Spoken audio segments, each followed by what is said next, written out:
الله تعالى وبركاته. الحمد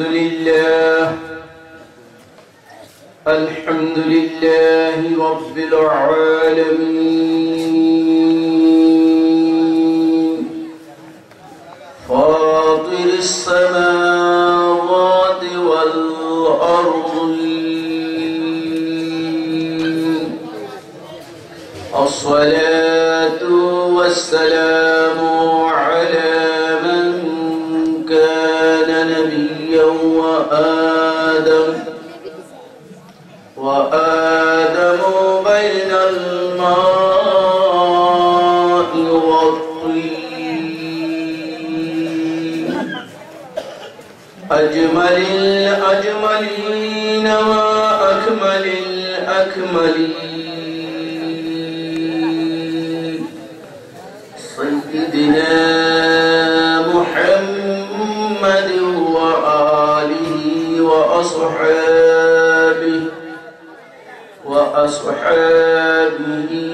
وأهل بيته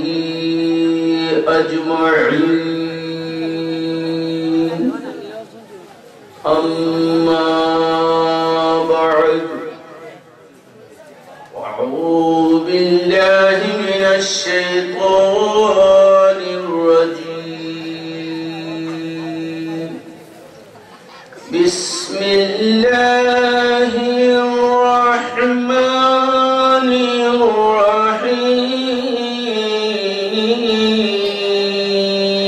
الرحيم ورفعنا لك ذكرك أعوذ بالله صدق الله مولانا العظيم وصدق رسوله النبي الحبيب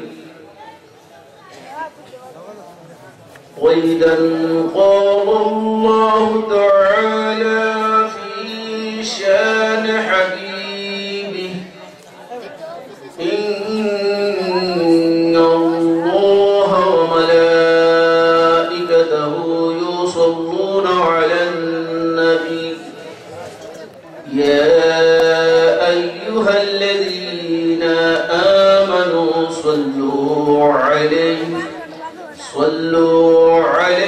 وسلموا تسليما صلاة يا رسول الله عليكم سلام يا आवाज़ मोहब्बत बरन सलात या रसूल अल्लाह सलाम या हबीब अल्लाह सलात या रसूल अल्लाह सलाम या हबीब अल्लाह कुजा हस्ती मसीहाए दो आलम कुजा हस्ती मसीहाए दो आलम तबीबे दर्द दंसुज़े तो नदारम सलातुनिया रसूल अल्लाह सलामुनिया हबीब अल्लाह अलैकुम अल्लाहुम्मा सल्लि व सल्लिम व बारिक अलैहि मुअज़्ज़ज़ अस्करी पवित्र उर्से गौसिया शरीफ उपलक्षे नूरानी ईमानी जलसार मुहतरम सभापति ए महफिलेर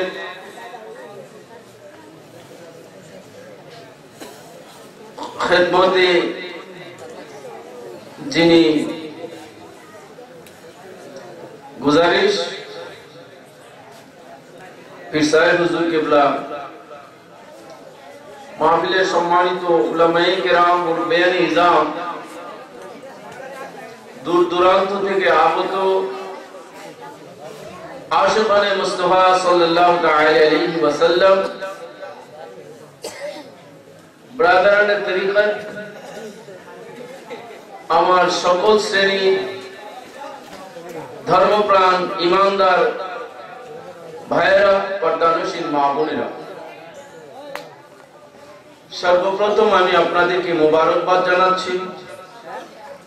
আল্লাহ পাকের বারগাহে লাখো করোড় শুকরিয়া জ্ঞাপন করছি, যিনি অতীব মেহেরবানি করে আপনাদেরকে এবং আমি নাখান্দা হক স্যারকে এখানে আসার একটু সুযোগ দিয়েছেন।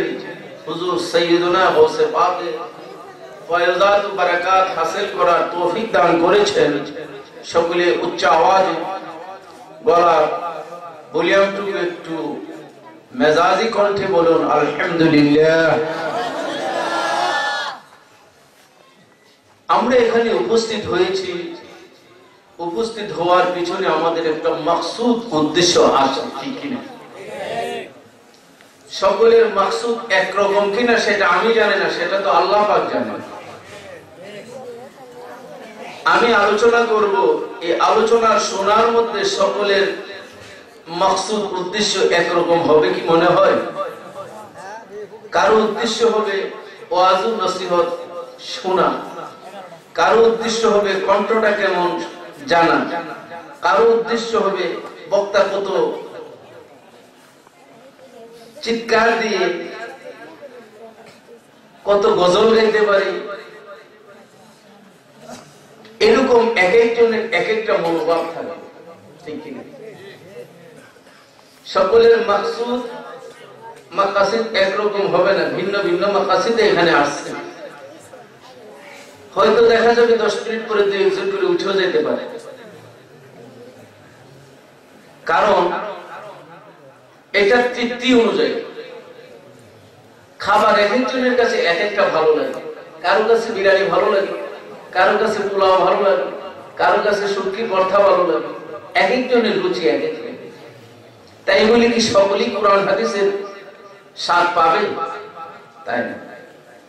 আল্লাহ যাদেরকে কোরআন ও হাদিস শরীফ বুঝার জ্ঞান দান করেছেন, যাদের অন্তরে আল্লাহ রাসূল এবং কোরআন ও হাদিস শরীফের মহব্বত রয়েছে, তাদের হৃদয়ে কোরআন হাদিসের কথা তৃপ্তি লাগে। আর যাদের মধ্যে ওই প্রেম, ওই ইজ্জত, ওই কদর অন্তরে সৃষ্টি হয় না, তাদের কাছে ততটা তৃপ্তিপূর্ণ হবে না। বাস্তব কথা এটা কি না? ছোটবেলা আমরাও করেছি, এটা আমাদের একটা স্বভাবও ছিল, এটা ফিতরাতের মধ্যে মানুষ। যাই হোক, আল্লাহ পাক যেহেতু দয়া করে আমাদেরকে মহফিলে বসার সুযোগ দিয়েছে, আমরা খুশি না বেজার? আর একটু উচ্চ আওয়াজে বলুন, খুশি না বেজার? বেজার বেশি কে জানেন? মাশাআল্লাহ, খুব সুন্দর আকীদা এবং আকল, আপনাদের জ্ঞান প্রশংসা করতে। বেজার কে হয়েছে? শয়তান। শয়তান আজ থেকে বেজার না। শয়তান আদম সৃষ্টি, আদম আলাইহিস সালামের সৃষ্টি দেখি শয়তান বেজার হয়ে আছে। যেদিন আল্লাহ পাক ঘোষণা দিয়েছেন ইন্নী জাইলুন ফিল আরদি খলিফা, জমিনের মধ্যে আমি আমার প্রতিনিধি নিযুক্ত করব, ওই দিন থেকে শয়তান বেজার হয়ে গেছে। শয়তান বেচারা দুঃখ আর শেষ হয় নাই, কিয়ামত পর্যন্ত সে শুধু দুঃখই প্রকাশ করবে। কিয়ামতের পরে তার লানতের জিনজির জাহান্নামে আবাদুল আবাদ চলবে। আমার এই মাহফিলের মধ্যে যারা এসে আনন্দিত হয়েছেন, খুশি হয়েছেন, আল্লাহ জমিনে তাদেরকে খুশি রাখবেন, কবরে খুশি রাখবেন, হাসরের ময়দানে খুশি রাখবেন, জান্নাতেও খুশি রাখবেন, ঠিক কিনা? মৃত্যুর পরেও আনন্দ পাবেন, খুশি তৃপ্তি পাবেন। যাই হোক, আমি আপনাদের কাছে উপস্থাপনা মুকদ্দমা স্বরূপ একটি কথা বলবো, একটু ছোট্ট ছোট্ট জবাব দিয়ে আমাকে সাহায্য করবেন, ঠিক আছে তো? আপনারা পৃথিবীতে অনেক রাজা বাদশাহ নাম শুনেছেন, অনেক রাজা বাদশাহ যুগ যুগ ধরে শত শত বছর যাবত ক্রমান্বয়ে একের পর এক রাজা, এক এক বাদশাহ, এক একটা রাজ্যের এক একজন বাদশাহ আসছে, অতিবাহিত হয়েছে, ঠিক কিনা? যত রাজা বাদশা আসছে, আসার পরে তারা একটা তাদের রাষ্ট্রের মধ্যে, তাদের সালতানাতের মধ্যে তারা একটা আইন জারি করেছে, আমার রাজ্যে এই এই নিয়ম অনুযায়ী চলতে হবে, আমার রাজ্যের কানুন এইভাবে চলতে হবে। যদি এই কানুন, এই আইন পরিহার করে বিরোধিতা করি, বাদশা প্রশাসন তাদেরকে শাস্তি দিবে, ঠিক কিনা? আবার বাদশা যখন চলে গেছে, আবার নতুন বাদশা, নতুন সুলতান তার সালতানাতের মধ্যে এসে আবার আইন ওইটাকে বদলায় দিয়েছে, আবার নতুন একটা আইন করেছে। এক একজন বাদশা ক্রমান্বয়ে আসছে আর আইনও বদল হয়েছে, কোন বাদশার আইন আর টিকে থাকে না, বদল হচ্ছে, হতে থাকবে। কিন্তু বলতে পারবেন এমন একজন সুলতান আছেন যার দরবারের আইন আগেও ছিল, এখনো আছে, কিয়ামত পর্যন্ত বহাল থাকবে। ওই দরবারের আদব, আইন, কানুন কোন মানুষের প্রতিষ্ঠিত না, কোন মানব রচিত না। যেই দরবারের বিধান, কানুন, আদব, কায়দা, কিভাবে চলতে হবে, কিভাবে দরবারে যেতে হবে, কিভাবে দরবারের সঙ্গে কথা বলতে হবে, কিভাবে দরবারের মধ্যে বসতে হবে, এই নিয়ম কানুনের উপরে একটা বিধান, কানুন, আইন করে রেখেছে। এমন একটি দরবার আছে পৃথিবীতে। দরবারটি চিনেন? কোথায় আছে বলতে পারবেন? দুই একজন লোকে আমাকে সাহায্য করেন, উত্তর দিন। এমন একটি দরবার যে দরবারের কানুন আগেও ছিল, এখনো আছে, কিয়ামত পর্যন্ত থাকবে। এই দরবারটির নাম হলো দরবারে মুস্তাফা।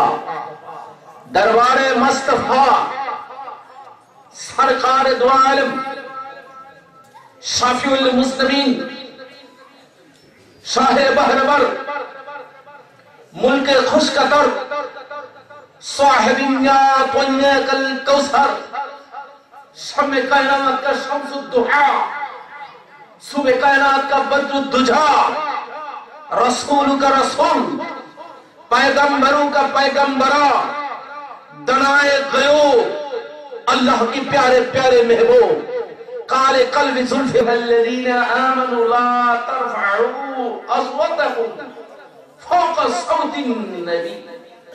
এই দরবারে যদি বসো, একজন আরেকজনের সঙ্গে বসে যেভাবে কথা বলো, এইভাবে কথা বলা যাবে না। উঁচু আওয়াজে এই দরবারে কথা বলা নিষেধ। আইন জারি, কানুন জারি কে করেছেন? 1400 বছর আগে ওই দরবারের কানুন প্রতিষ্ঠা হয়েছে। এই দরবারের আইন এখনো আছে, কিয়ামত পর্যন্ত কানুন বহাল থাকবে। ওই দরবারের অধিপতি চোখের আড়ালে আছেন, কিন্তু আইন এখনো দরবারের বহাল আছে। পৃথিবীতে বড় বড় হসপিটাল আছে, চিকিৎসালয় আছে। একজন রোগী যদি মাথার অসুস্থতা, বেমারে ভুগে, তাকে মাথার চিকিৎসার জন্য মেন্টাল হসপিটালে পাঠানো হয়, ঠিক কিনা? কারো হাত পা ভেঙে গেলে তাকে পঙ্গুতে পাঠানো হয়, ঠিক কিনা? কারো লিভার আলচার হলে তাকে গ্যাস্ট্রোফিক্স হসপিটালে পাঠানো হয়, ঠিক কিনা? কারো হার্টে বেমার হলে তাকে হার্ট স্পেশালিস্ট বা হার্ট ফাউন্ডেশনে পাঠানো হয়, ঠিক কিনা? নাক কান গলার জন্য, চক্ষুর জন্য আলাদা আলাদা ডিপার্টমেন্ট তাকসিম করা আছে, ভাগ করা আছে। এক এক ডিপার্টমেন্টে এক একটা রোগের চিকিৎসা হয়। পৃথিবীতে এমন একটি চিকিৎসালয় খুঁজে পাওয়া যাবে না, সব রোগের চিকিৎসা ওই হাসপাতালে হয়। এমন চিকিৎসালয়, এমন হসপিটাল পৃথিবীর কোথাও নেই। আছে? আমার কথা কি বুঝতেছেন? আমার তো মনে হচ্ছে, আমার মনে হচ্ছে যে আপনাদের খুব অসুবিধা হচ্ছে। আমি তো আগে একটা ওয়াজ করেছিলাম যে একটা হলো বোঝার খেয়াল, সত্যিকার অর্থে অন্তর দিয়ে শোনা, জানার। আরেকটা হলো সুর তালাশ করা। কথাটা বুঝতেছেন না? আওয়াজ নেই, সাউন্ড বন্ধ রাখেন। টপ। পৃথিবীতে এমন হসপিটাল পাওয়া যায় না। শুধু মানুষের চিকিৎসার জন্য আলাদা একটা ডিপার্টমেন্ট, মানুষের হাসপাতাল। সেখানে কোনো পশুর চিকিৎসা করা হয়? পশুর জন্য আলাদা হসপিটাল রয়েছে, ঠিক কিনা? কোন জিনের চিকিৎসালয় আছে? জিন জাতির চিকিৎসা করা হয় কোন হাসপাতালে? আপনাদের এই অঞ্চলে আছে? ব্রাহ্মণবাড়িতে আছে এখানে জিন রোগীদের চিকিৎসা করে? গরু, ছাগল, হাঁস, মুরগি, তরুলতা, গাছপালা ইত্যাদির চিকিৎসা হয়? গাছপালার চিকিৎসা হয়? তরুলতার চিকিৎসা হয়? কোন হাসপাতালে গাছপালাকে চিকিৎসা করে? জবাব দেওয়ার আগে বুঝতে হবে। কিন্তু পৃথিবীতে এমন একটি হসপিটাল রয়েছে যে হাসপাতালে চিকিৎসা হচ্ছে শুধু মানুষের না, জিন জাতির চিকিৎসা হচ্ছে, মানব জাতির চিকিৎসা হচ্ছে, আলেমে হায়ানাতের চিকিৎসা হচ্ছে, আলেমে নাবাতাতের চিকিৎসা হচ্ছে, আলেমে জামাদাতের চিকিৎসা হচ্ছে, আলেমে ইনসানের চিকিৎসা হচ্ছে, আলেমে রুহানিয়তের চিকিৎসা হচ্ছে, আলেমে জিসমানিয়তের চিকিৎসা হচ্ছে, আলেমে ইরফানিয়তের চিকিৎসা হচ্ছে, আলেমে রব্বানিয়তের চিকিৎসা হচ্ছে। চিকিৎসাই শুধু চিকিৎসা। এমন একটি দরবার রয়েছে, সেই দরবারটির নাম হলো মদিনাতুল মুনাওয়ারা। উচ্চ আওয়াজে বলুন না সুবহানাল্লাহ। আশিকের রাসূলটা তো দুর্বল, আমার স্টেজে তো এত দুর্বল আশিকের রাসূল আমি পাই না। আমি শুনলাম পানিশ্বর গ্রামটা নাকি অনেক আগের থেকেই শুননি। ওই লোকগুলা কি চলে গেছে এই গ্রাম থেকে না আছে? এটা আল্লামা রিজভী সাহেব বলতেন, দাদা পানিশ্বর একটা গ্রাম আছে, এই গ্রামে অত্যন্ত বড় সুন্নি এলাকা। তা আপনাদের যে অবস্থান দেখতেছি আমার তো বিশ্বাস হচ্ছে না। এর চেয়ে আমি রংপুর দেখে আরো শক্তিশালী, সুবহানাল্লাহর আওয়াজে কম্পমান হয়ে যায়। এত দুর্বল কেন আপনাদের? কতদূর তাহিরি সাবাইলে দেখতেন আমরা কেমন স্পিড।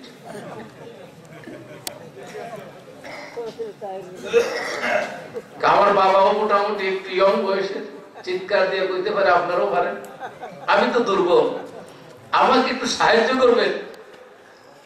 আপনারা আমার কাছে দুর্বল হয়ে গেছে, এটা তো হলো না। নিয়ম হলো যে দুর্বল তারই সাহায্য করা, যে সবল তাকে একটু কম করলেও চলে। কয়টা হুজুর তেল নামাতেই তেল ডালতে হয়, ঠিক কিনা? যার আছে তারই খেলে দেয়, যার নাই তার দিকে কেউ ফিরাচ্ছে না। আমি এতিম হয়ে গেলাম আপনাদের কাছে। আসুন একটু উচ্চ আওয়াজে দরুদ শরীফ পড়ে নিই। আল্লাহুম্মা সাল্লি আলা মাওলানা মুহাম্মদ ওয়া আলা আলি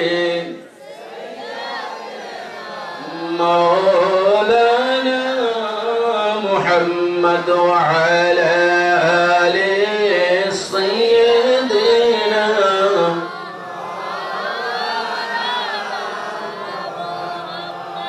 প্যারা হাজিরিন, ওই দরবারে মানুষের চিকিৎসা হচ্ছে, ওই হাসপাতালে জিনের চিকিৎসা হচ্ছে, ওই হাসপাতালে পশু পাখির চিকিৎসা হচ্ছে, ওই হাসপাতালে গোটা কুল কায়নাতের চিকিৎসা হচ্ছে। যে চিকিৎসালয়ের নাম হলো মদিনাতুল, আর যে চিকিৎসালয়ের ডাক্তার হলেন আমার নবী মুহাম্মদুর রাসূলুল্লাহ সাল্লাল্লাহু আলাইহি ওয়াসাল্লাম। স্বয়ং খোদার প্রেমিক যেখানে আছেন। কার প্রেমিক? আমার নবী হলেন মাহবুবে খোদা, আল্লাহর মেহবুব। তো সেই মাহবুব সাল্লাল্লাহু আলাইহি ওয়াসাল্লাম, আমি কোরআন থেকে একটা আয়াত তেলাওয়াত করেছি। অনেকেই আয়াতটি মুখস্থ জানেন। সূরা আলাম নাশরা থেকে একটা আয়াত তেলাওয়াত করেছি, ওয়া রাফা'না লাকা যিকরাক। আমার আল্লাহ পাক কি বলতেছেন শুনুন। কোরআনুল কারীমে সঠিক ব্যাখ্যা যদি কোনো মানুষ ঈমানদার শুনতে পারে, তাহলে তার অন্তর নূরে নূরানি হয়ে যায়, ঠিক কিনা? আর সুন্নি মাহফিলের মধ্যেই কোরআনের সঠিক ব্যাখ্যা শোনা যায়, ঠিক কিনা? আর ওয়াহাবি মাহফিলের মধ্যে গেলে কি শোনা যায়? নবী আমরার মতন মানুষ মরে গেছে, স্টার্ট শুরু করে নবী আমাদের মতো, নবীজিরও 2 হাত এরও 2 হাত, নবীজিরও 2 পাও এরও 2 পাও, নবীজিরও চোখখান আছে এরও চোখখান আছে, এই জন্য নবীর মতো হয়ে গেছে। তা আমি বলি, বেকুব, তোমার মারও 2 হাত, তোমার বিবিরও 2 হাত, তোমার মারও 2 চোখ, বিবিরও 2 চোখ, মারও 2 কান, বিবিরও 2 কান। তো মার অঙ্গ প্রত্যঙ্গ, বিবির অঙ্গ প্রত্যঙ্গ সমান সমান। এখন বিবিরে গিয়া বলো তুমি আমার মার মতো, কি কন? এই মগার জন্য এটির তো তার প্রেসক্রিপশন, এছাড়া তার অন্য কোনো প্রেসক্রিপশন নাই। সে বলে নবী আমার মতো, যে রাত সূর্যের আলোতে দাঁড়াইলে জমিনের মধ্যে ছায়া পড়ে অন্ধকার হয়ে থাকে। এই মগারে যদি আলোর মধ্যে দাঁড় করান তাহলে তার আলোতে ছায়া পড়ে অন্ধকার হয়। আর আমার আকা নবী সাল্লাল্লাহু আলাইহি ওয়াসাল্লাম অন্ধকারের মধ্যে যখন প্রবেশ করতেন, ফাতাবায়্যানাহু বিশআরি ওয়াজহি নূরিহি সাল্লাল্লাহু আলাইহি ওয়াসাল্লাম। সুবহানাল্লাহ। আমার নবী অন্ধকার ঘরে প্রবেশ করলে ঘর আলোকিত হয়ে যেত। সুবহানাল্লাহ। ওই বেকুব মগা প্রস্রাব পায়খানা করলে মাছি বসে দুর্গন্ধে, রাস্তা দিয়ে হাঁটলে মানুষ গালি দেয়, কোন কমবক্তের এই পায়খানা করছে, ঠিক কিনা? দুর্গন্ধে মাছি মশা পোকামাকড় ভ্যান ভ্যান করে, কুকুর পর্যন্ত মুখ ফেরাইতে লজ্জা বোধ করে। আর আমার আকা আলাইহিস সালাম প্রস্রাব মুবারক রেখেছেন, উম্মে আইমন পান করে ফেলেছেন। হুজুর বলেন হারামাল্লাহু আলা বাদনিকি ফিন্নাহ, উম্মে আইমন তোমার এই দেহটাকে আল্লাহর জাহান্নামের আগুন হারাম করে দিয়েছে। সুবহানাল্লাহ। সরকারের সাথে তোমার উপমা। আমার গাম থেকে দুর্গন্ধ, শরীরের কাপড়ে ঘাম লাগলে দুর্গন্ধ বের হয়। আর আকা আলাইহিস সালামের নূরানি শরীর মুবারক থেকে গাম মুবারক শিশির মধ্যে ভরে এক মহিলা তার মেয়ের বাড়িতে বিবাহের উৎসবে দান করে দিলেন। ওই মেয়ে যতদিন বাড়িতে বেঁচে ছিলেন, ওই স্বামীর বাড়িটা আলাদা নাম হয়েছিল বাইতুর রায়হান, খুশবের বাড়ি, সুগন্ধির বাড়ি। আমার নবীর গাম মুবারকের মধ্যে তো দাম। এই মগা থুতু ফালাইলে থুতুর একজনের শরীরের মধ্যে যদি ভুলেও থুতু পড়ে, এই বেচারা চোখ কোন দিকে রেখা থুতু ফালাও, ডাইনে ভেবে তাকায় দেখো না, ঠিক কিনা? আর আমার নবী নুরানি থুতু মুবারক হযরতে মাসুদ উরওয়া ইবনে মাসুদ বুখারীর জিলদে 2 এর শেষ দিকে আসছে। তিনি বলেন তারাহমা রাসূলুল্লাহ সাল্লাল্লাহু আলাইহি ওয়াসাল্লাম, যখন নবীজি থুতু মুবারক ফেলতেন তখন 1400 সাহাবীর মধ্যে কারাগারি গড়াগড়ি শুরু হয়ে যেত, কুরবান হয়ে যেত। কার আগে নবীর থুতু মুবারক হাতে নেবে, চেহারায় মালিশ করবে, সিনায় মালিশ করবে। সাহাবীদের মধ্যে একটা কারবালার মতন, মৃত্যু সজ্জার মতন জমিনে শুয়ে যেতেন। হাবিবে হুদা একটু থুতু মুবারক যেন জমিনে পড়তে না পারে। সুবহানাল্লাহ। ওই মগা দাবি করে সে নবীর মতো। কি বলেন? আমাদের জামা কাপড় গায়ে দেওয়ার পরে, আমরা খানা খাওয়ার পরে হাত মুছি না রুমাল দিয়ে? মুছি কিনা? এই রুমাল গুলা মুছতে মুছতে সর্বশেষে এটা ডাস্টবিনে চলে যায়, ঠিক কিনা? আর যদি আল্লাহর রহমতে তাজা গরুর মাংস খাইয়া যদি হাত মুছেন, তো এটা আরেকজনে হাত মুছতে ভয় পায়, যে চর্বি লাগানো লাগছে। আমার আকা আলাইহিস সালাম হযরত আনাস রাদিয়াল্লাহু তাআলা আনহুর বাড়িতে গিয়েছেন। হুজুর খানা খাওয়ার পরে হযরত আনাস রাদিয়াল্লাহু তাআলা আনহু হুজুরের হাতে একটা রুমাল দিলেন। হুজুর হাত মাসে করলেন। আনাস রাদিয়াল্লাহু তাআলা আনহু ইজ্জতের সঙ্গে রেখে দিলেন, রুমালটা রেখে দিলেন। কিছুদিন পরে ওনার বাড়িতে কত মেহমান গেলেন, সাহাবীদের দাওয়াত খাওয়ার জন্য, দাওয়াত খাওয়াতে বসলেন। এমন সময় দাসীকে ডাক দিয়ে বলে রুমালটা নিয়ে আস। উনি রুমালটা বের করে আনলেন। রুমালটা ময়লা হয়ে গেছে, অর্থাৎ রংটা ময়লা আকৃতির। উনি বললেন এটা উনানের মধ্যে, আগুনের মধ্যে ফেলে দাও। আগুনের মধ্যে ফেলে দিছে। 20 মিনিট পরে কাঠি দিয়ে উঠায় আনলেন। জিজ্ঞাসা করেন সাহাবীরা, হে আনাস, এই রুমালটা আগুনে পুড়লো না? কিভাবে পুড়বে? যে রুমালে আমার নূরের নবীর হাত মুবারক লেগেছে, মাসাহ রাসূলুল্লাহ সাল্লাল্লাহু আলাইহি ওয়াসাল্লাম বিয়াদিহি হাযা মিনদুন, এটা নবীজির হাত মুবারকে মুসা রুমাল। আমার আকীদা, আমার নবী নূর, আর এটা হচ্ছে নার, আগুন। আমার নবীর নূরের স্পর্শে রুমাল নূরি হয়ে গেছে, আগুনে আমার নবীর রুমালকে জ্বালাতে পারে না। সুবহানাল্লাহ। এই ছিল সাহাবায়ে কেরামের ঈমান। সাহাবীর ঈমান কি? নবীজির নূর। নবীজি নূর, এটা কার ঈমান? উচ্চ স্বরে বলুন, কার ঈমান? আর নবীজি মাটির মানুষ, এটা কার ঈমান? ওয়াহাবী। সাহাবীর বিপরীত কি?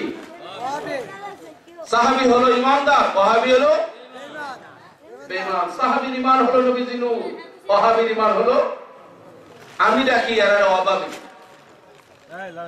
আমি অভাবী ডাকি, কারণ আমি যে মাদ্রাসায় দায়িত্বে আছি, আমার মাদ্রাসার পাশে আরো 3টা করছে মাদ্রাসা। এরা 3টা মাদ্রাসার মধ্যে 6 মাস শিক্ষা, 6 মাস হলে ভিক্ষা। 6 মাস আর 6 মাস করে ভিক্ষা, সালা লইয়া ভিক্ষা করবে। কিসের ভিক্ষা? কখন ধান উঠে ধান ভিক্ষা শুরু করে দেয়, কখন সরিষা উঠে সরিষা ভিক্ষা শুরু করে দেয়। শুধু তাই না, একবার সারা কিছুই নাই আমার ঘরের মধ্যে, খেতটা করে দিয়া দেন, খেতটিও দিয়া দেন, এই দিয়ে চুলার মধ্যে আগুন জ্বালান যাইব। এই দিনটা লম্বা করে শীতকালে বিছাই এত সুখ বানাই দেবো, তাও মাপ নাই, ভিক্ষা দিতে হইব। আমরা 6 মাস করি শিক্ষা আর 6 মাস করি সালালিয়া, নাম দিছি আমি অভাবী। এরা নবীর দুশ্মন, ঠিক কিনা? এরা কার দুশ্মন? আমাদের সাথে কোন সম্পর্ক আছে নবীর দুশ্মনের? আল্লাহ পাক বলেন নবীর দুশ্মনের সাথে তোমরা কোনো সম্পর্ক রাখবে না। নবীজি বলেন ফাইয়াকুম ওয়াইয়াকুম, তোমরা এর কাছে আনবে না, তোমরা এদের কাছে বসবে না। ঠিক আছে? আপনারা এদের সঙ্গে সম্পর্ক রাখবেন? হাত উঠিয়ে চিৎকার দিয়ে বলুন নারে তাকবীর। আওয়াজ দিয়ে দুর্বল, আল্লাহই জানে। কুরবানি তো অনেক আগে চলে গেছে, গরুর গোশত ঠান্ডা হয়ে গেছে।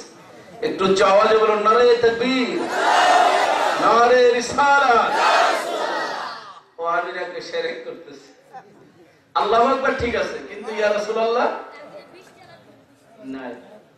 আচ্ছা বলেন তো, আল্লাহর কোরআন বলতেছেন ওয়া রাফা'না লাকা যিকরাক। আমি কিন্তু এখনো ওয়াজ শুরু করছি না, শুধু ভূমিকাই দিচ্ছি। আপনাদেরকে একটু ভূমিকাটা বুঝাইয়া তারপরে আমার আলোচনা যেতে হবে, ঠিক কি না?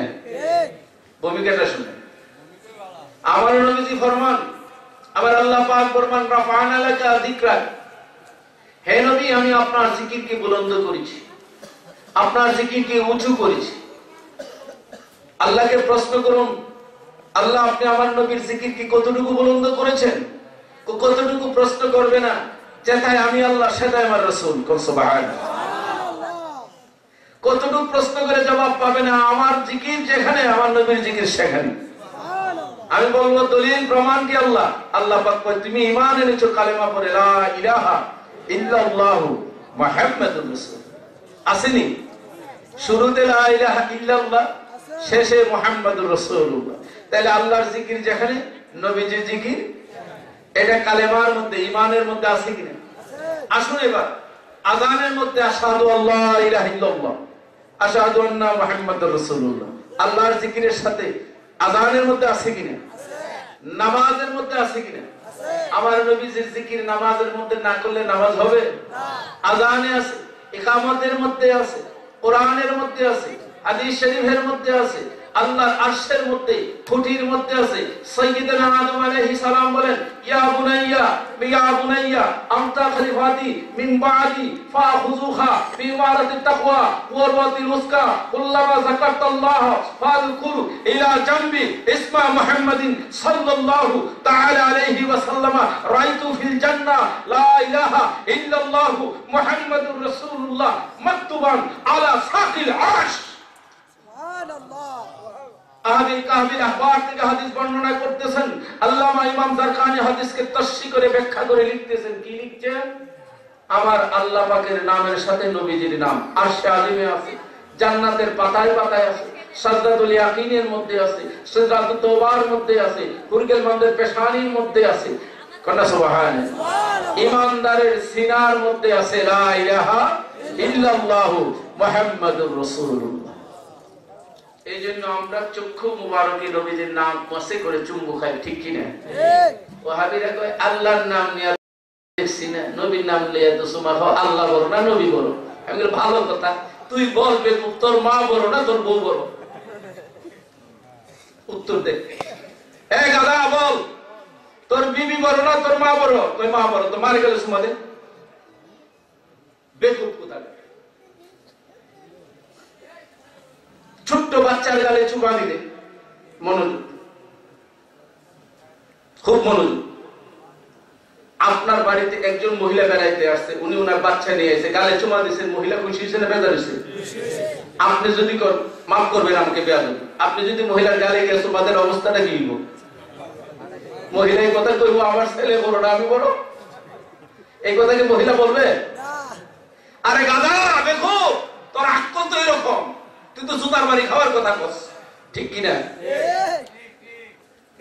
এইগুলি আক্কেল নাই। আক্কল থাকবো কোথেকে? কারণ ফেতরা আর চামড়া যেভাবে খায়, আক্কল তো থাকার কথা না। কুরবানির ফেতরা, কুরবানির চামড়া, এটা গরিবের হক। ফেতরা এটা গরিবের হক, মিসকিনের হক। এই হক খাইতে খাইতে আক্কল সব বরবাদ হয়ে গেছে। প্যারা হাজরিন, আমি আস্তে আস্তে আপনাদের কাছে কথাগুলো পেশ করব। বসে থাকবেন কিছুক্ষণ। প্যারা হাজরিন, আমি বলতেছিলাম আমার নবী দুজাহান মুহাম্মদ মুস্তাফা সাল্লাল্লাহু তাআলা আলাইহি ওয়াসাল্লামের নাম মুবারক শুনে চুমা খাওয়া, মাসে করা, এটা সুন্নতে আলম। কোন সুবহানাল্লাহ। সুন্নতে আবু বকর সিদ্দিক, বহু কিতাবের দলিল আছে। আমাদের এত দলিলের দরকার আছে? আমরা ইমানদার একটাই দলিল যথেষ্ট, ঠিক কিনা?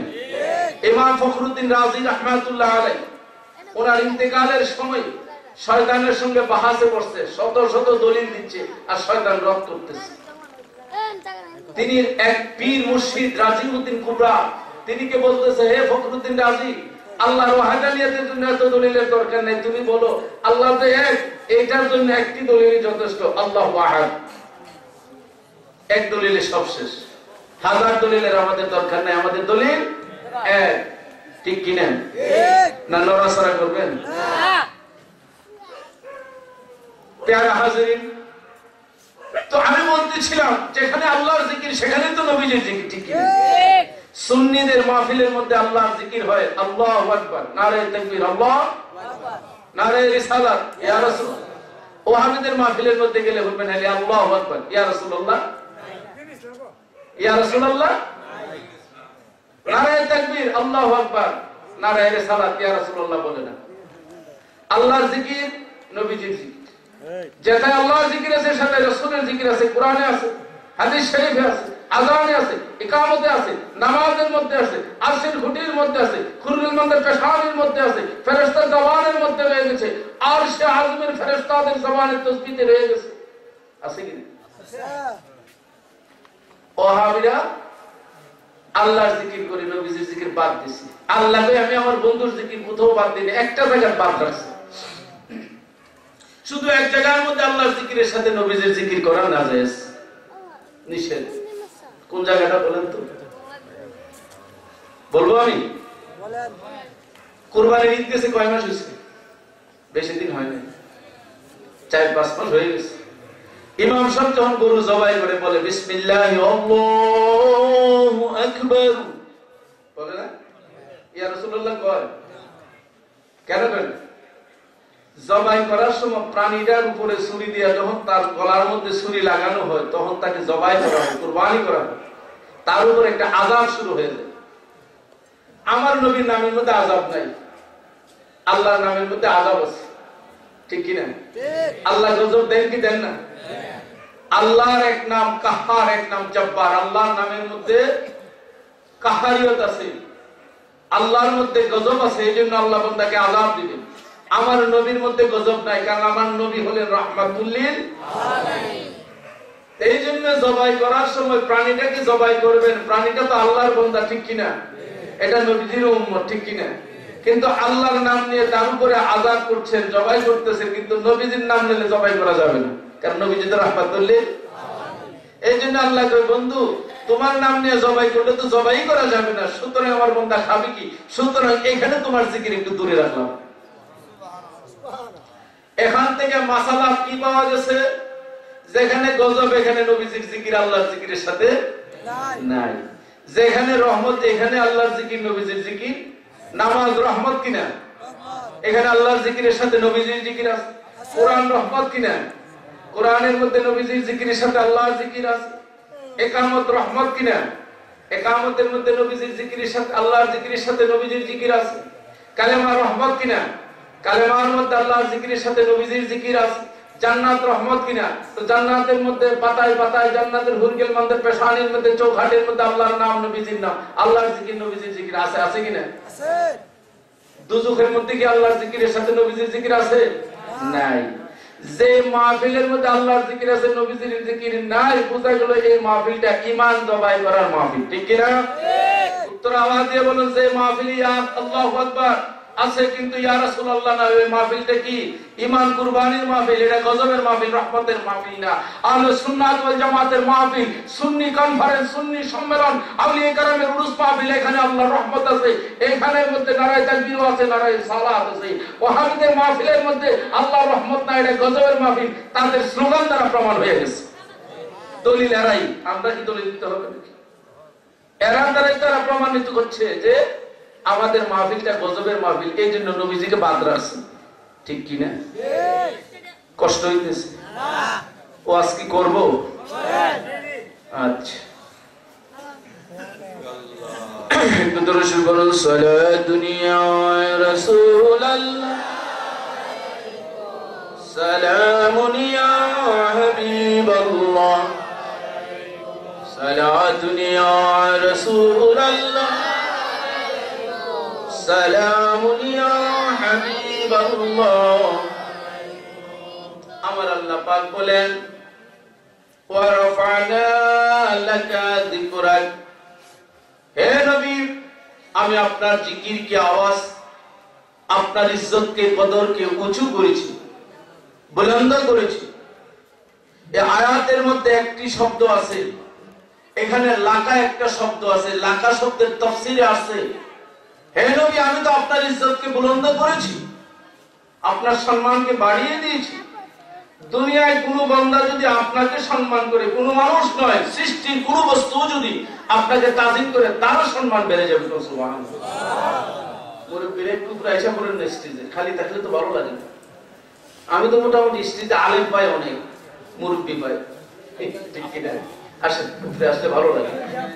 সমজদার লোক, সম্মানিত লোক, মুরব্বি মানুষ, এরা বসতে রহমত আসে। আসেন, স্টেজে বসে রয়েছে।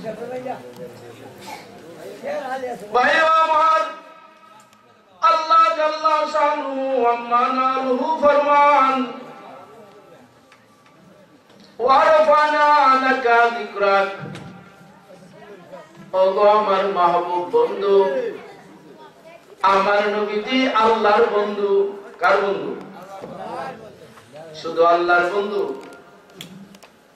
আল্লাহর বন্ধু নয় শুধু আমার নবীজি, আল্লাহ খালেক, খালেকের বন্ধু যিনি, মাখলুকেরও বন্ধু তিনি। শুধু খালেকের মাহবুব না, তিনি মাখলুকেরও মাহবুব। আসেন এবার একটু মাহবুবের বর্ণনা তুলে ধরছি, একটু মনোযোগ, গভীর মনোযোগ। নবী দু জাহান মুহাম্মদ মুস্তাফা সাল্লাল্লাহু আলাইহি ওয়াসাল্লাম, আমার আল্লাহ পাক ঘোষণা দেন যে আমার মাহবুবকে সম্মান করলো, আমি আল্লাহ তার কদর মর্যাদা বাড়ায়া দেই। আমরা মানুষ আশরাফুল মাখলুকাত, সৃষ্টির মধ্যে মানুষ শ্রেষ্ঠ কেন? এখন যেখানে বসে আছেন এটা জমিন, এটা কি জমিন?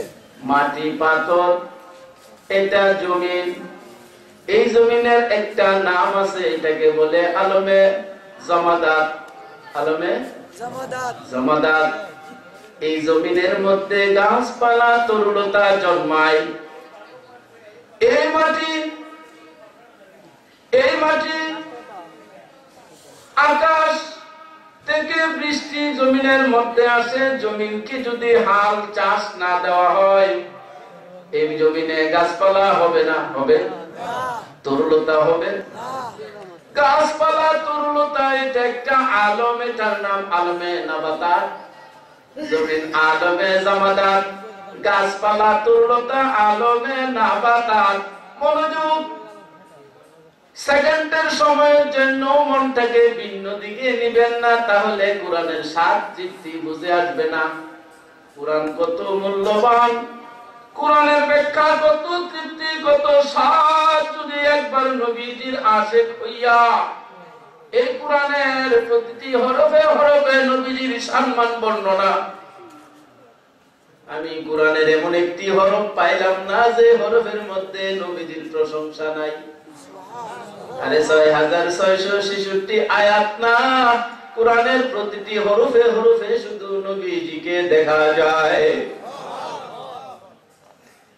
মাওলানা রুমি বলেন দাড়ি কাশতি ফেরু সুদবা হাজারে হাজার, দাড়ি কাশতি ফেরু সুদবা হাজারে হাজার, কেদার পক কেদার তখতায়ে পয়দা দর শুধু কিনার।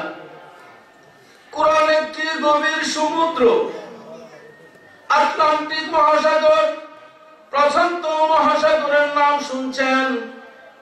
মাওলানা রুমি বলেন আটলান্টিক প্রশান্ত হাজারো সাগর যদি একত্রিত করা হয়, কোরআন যে একটা গভীর সমুদ্র, এই সমুদ্রের কুল কিনারা তালাশ করে পাওয়া যাবে না। এমন একটি সমুদ্রের পার দিয়ে আমি মাওলানা রুমি বছরের পর বছর কিনারায় ঘুরি। জীবনে বহু সমুদ্র নদীর তীরে কিনারায় ভ্রমণ করেছি। 1 বছর আগে 2 বছর আগে যদি একটা নৌকা স্টিমার লঞ্চ ডুবছে, 5 বছর পরেও তার যন্ত্রপাতি কাঠ তক্তা বাইসা উঠছে। কোরআনের তীরে 80 বছর আমি মাওলানা রুমি 2টা চোখ দিয়া কোরআনের সমুদ্রের পারে পারে কিনারা কিনারায় খাবুডুবু খাইছি, কসম আমার জীবনে একটি তক্তা বাঁচতে দেখলাম না। কোরআনটা কত গভীর বাইরে, কোরআন সমুদ্রে একবার ডুব দিলে বোঝা যাবে কোরআনের মধ্যে শুধু নবীজির প্রেম, আল্লাহ আল্লাহর হাবিবের প্রেম আর ভালোবাসা দিয়েই শুধু কোরআন, আর কিছুই নাই। এইদিকে এখন যাব না, ওই আলোচনা করব, এমন আলোচনা ওই গভীর জগতের আলোচনা করার জন্য গভীর জগতের কিছু প্রেমিক লাগে, সবখানে করা যায় না। তবে আসুন,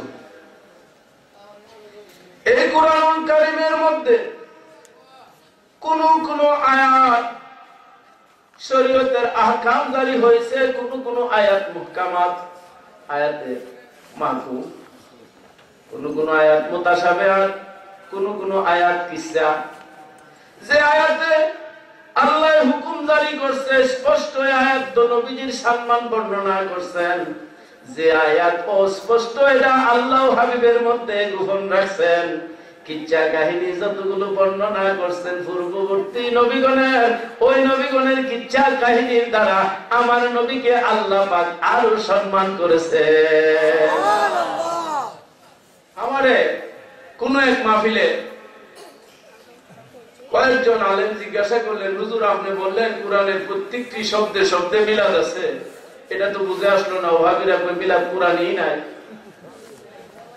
আর আপনি বলেন কোরআনের প্রত্যেকটি হরফের মধ্যে মিলাদ আছে। আমি বললাম জি বলছি।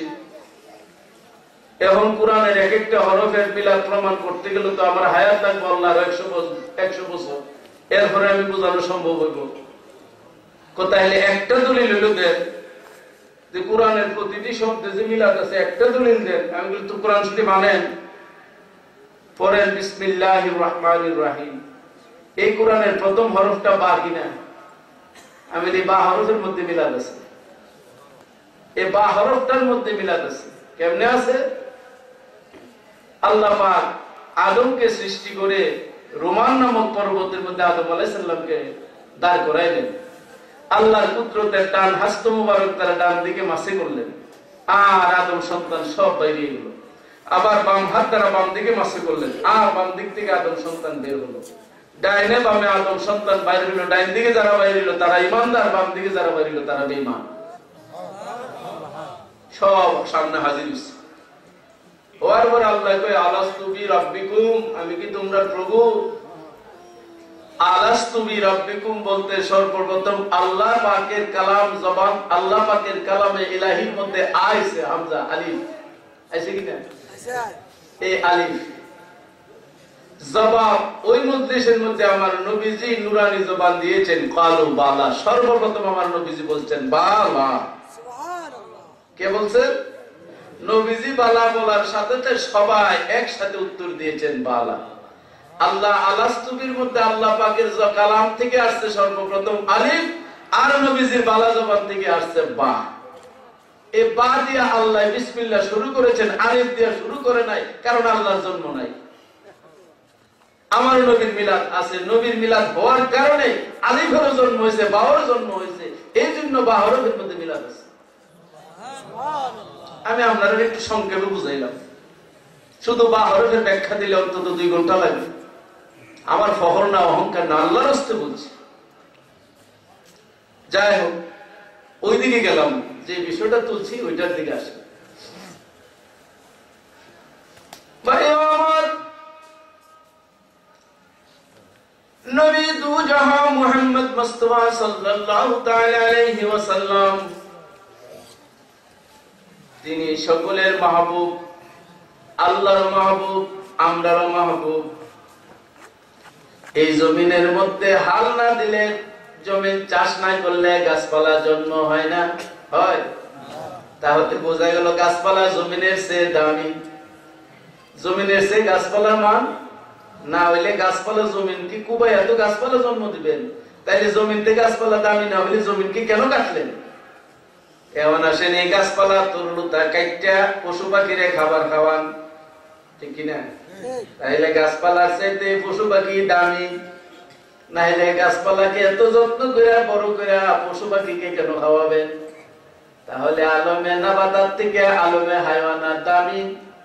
এই হায়ওয়ানাত পশু পাখি জবাই কইরা আমাদের মতন মানুষে খায়, বোঝা গেল পশু পাখির চাইতে মানুষ আরো বেশি দামি। এখন আমি জিজ্ঞাসা করব, মানুষ জবাই কইরা কারে খাওয়ায়? কেউ খায় না। কেন? মাটিকে জবাই করলেন গাছপালার জন্য। এখন এই মাটি জবাই কইরা গাছপালা হইছে, গাছপালা জবাই করলেন পশু পাখির জন্য। পশু পাখি হইছে, পশু পাখি জবাই করলেন আপনার আমার মতন মানুষের জন্য। মানুষ জবাই হবে কার জন্য? আমার আল্লাহ পাক বলেন, মা খালাকতুল জিন্না ওয়াল ইনসা ইল্লা লিয়াবুদুন। মানুষ কুরবানি হবে আমি আল্লাহর জন্য। মানুষ আল্লাহর জন্য কুরবানি হবে।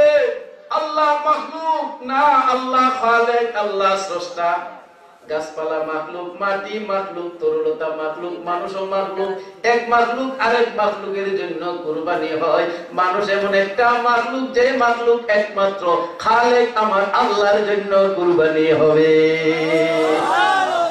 এই জন্য মানুষ দামি। অনেক কারণ আছে, একটা কারণ বুঝাইলাম। আমি বলছি একটা একটা করে আজকে দলিল দেব, শুধু একটা দিয়ে যায়, বুঝে রাখেন। মানুষ দামি এই জন্য যে মানুষ আল্লাহর জন্য, আল্লাহর চেয়ে বড় তো আর কিছু নাই। তাইলে মানুষ শ্রেষ্ঠ। এই মানুষ শ্রেষ্ঠ। আল্লাহ পাক বলেন যে আমার রাসূলকে তাজিম করলো, সম্মান করলো, সেও সম্মানী হয়ে যাবে। এমনি মাটির পাহাড় উহুদ, মাটি পাহাড়, নাম কি? উহুদ পাহাড়। উহুদ শব্দটা তাওয়াহুদুন থেকে আসে। উহুদ শব্দটা তাওয়াহিদুন থেকে আসছে। ওয়াহদানিয়াত, আল্লাহর ওয়াহদানিয়াতের স্বীকৃতি পাওয়া যায় উহুদের মধ্যে। এই জন্য নবীজি যখন উহুদ পাহাড়ের কাছে গেছেন তখন খুশি মনে বলতেছেন, মনে হয় মদিনায় এসে গেছি। যুদ্ধ হিজরতের রাতে আবু বকরকে নিয়ে হুজুর রওনা দিয়েছেন মদিনায়। পৌঁছার সন্ধান পাইলেন উহুদের মধ্যে গিয়া তিনি বলেন, মনে হয় আমরা মদিনাতে পৌঁছে গেছি।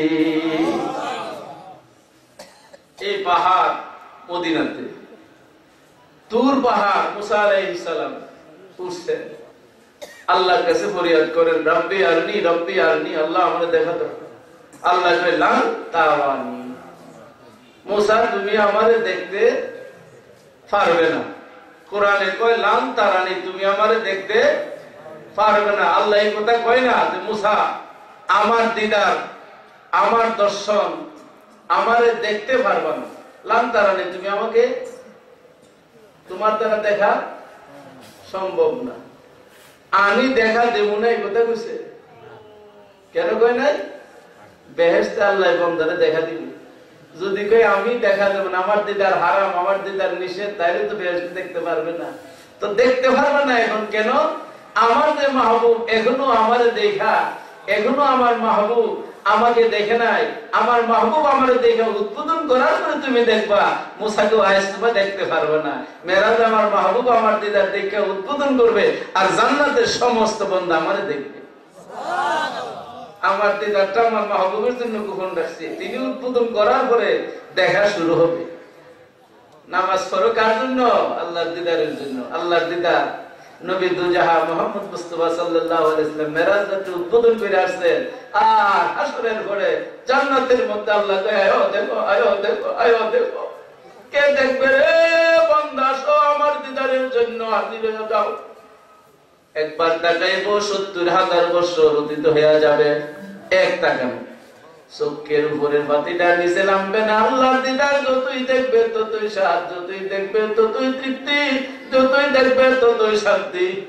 আহা, কোথায় বেহেশত আর গুলমান, বেহেশতের হুরি গুলমান, বালাখানা, নাজ নিয়ামত সব ভুলে যাবে। আল্লাহর দিদারে এত শান্তি। আল্লাহরে দেখতে চান? আল্লাহরে দেখতে চান? নবীজি বলেন, মান রানি ফাকাত রাল হাক্কা। দুনিয়াতে যদি একবার আমারে দেখতে পারো, আর ভয় নাই, আল্লাহরে কিয়ামতের ঘরে দেখতে তুমি নিশ্চয়ই পারবে। আমি নবীজি আল্লাহকে দেখে উদ্বোধন করছি, তোমরা আমারে দেখে নাও, তাহলে তোমরা কিয়ামতের ঘরে আল্লাহ দেখতে পারবে। আল্লাহ দেখা সহজ, নবী দেখা কঠিন। আল্লাহ দেখা সহজ, কিন্তু নবীজিকে দেখা কঠিন। যাক, একটু দরুদ শরীফ পড়ি। সালাতুন ইয়া রাসূলুল্লাহ, সালামুন ইয়া হাবিবাল্লাহ আলাইকুম। ভাইও আমার, ওই মুসা নবী তুর পাহাড়ে গেলেন, আল্লাহ তাজাল্লি দিল তুর পাহাড়ের মধ্যে। তুর পাহাড় ৬টা টুকরা হইছে। তুর পাহাড় থেকে ৬টা টুকরা বাইর হইছে। ৩টা টুকরা যায় মক্কায় পড়ছে, ৩টা টুকরা যায় মদিনায় পড়ছে। মদিনার মধ্যে যে ৩টা টুকরা পড়ছে, এর মধ্যে একটার নাম উহুদ, একটার নাম জাবালে উহুদ। মক্কার মধ্যে ৩টা পড়ছে, এই ৩টার মধ্যে জাবালে নূর, রহমতু, রিজভি। রিজভি একটা পাহাড়ের নাম। যাই হোক, ওই উহুদ পাহাড়ের সামনে যাইয়া নবীজি উহুদ পাহাড়ের উপরে উঠছে। আবু বকর, উসমান, উমর ৩ জন, নবীজি একজন, ৪ জন পাহাড়ের উপরে যায় উঠছে। পাহাড়টা এইভাবে একবার ডান দিকে যায়, একবার বাম দিকে যায়, আস্তে আস্তে কাঁপতেছে। কেন? নবীজি আমার বুকের উপরে না জানি কোন বেয়াদবি হইয়া যায়, ভয়ে কাঁপতেছে। নবীজি কয়, উহুদ পাহাড় তুমি থেমে যাও, তোমার উপরে একজন নবী, একজন সিদ্দিক, 2 জন শহীদ দাঁড়ায় আছে। নবী হইলাম আমি, নবীউল আম্বিয়া মুহাম্মাদুর রাসূলুল্লাহ। 2 জন শহীদ উমর ফারুক এবং উসমান গনি জিন্নুরাইন। প্রমাণ হইয়া গেল নবীজি গায়েব জানে, নাইলে কেমনে কইল তারা 2 জন শাহাদাত বরণ করবে। উহুদ পাহাড়কে বলতেছে, তোমার উপরে 2 জন শহীদ দাঁড়াইছে, একজন নবীউল আম্বিয়া, নবীদের সর্দার আমি নবী, আর একজন হইল আমার সিদ্দিক। থেমে যাও। বলার সাথে সাথে পাহাড়ের থরথর কম্পন বন্ধ হয়ে গেছে, নীরব, আর কাঁপে না, লাফায় না। নবী দুজাহা মুহাম্মদ মুস্তাফা সাল্লাল্লাহু তাআলা আলাইহি ওয়াসাল্লামকে পাহাড় সম্মান করলো, ইজ্জত করলো। নবীজি গায়েবের সংবাদ দিয়েছে, বিশ্বাস করলো, মানলো।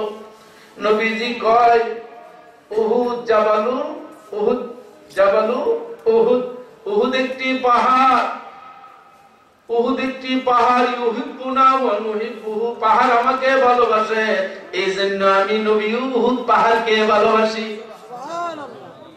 এই ভালোবাসার কারণে উহুদ পাহাড় জান্নাতের দরজার মধ্যে স্বর্ণের পাহাড় হয়ে দাঁড়ায়া থাকবে।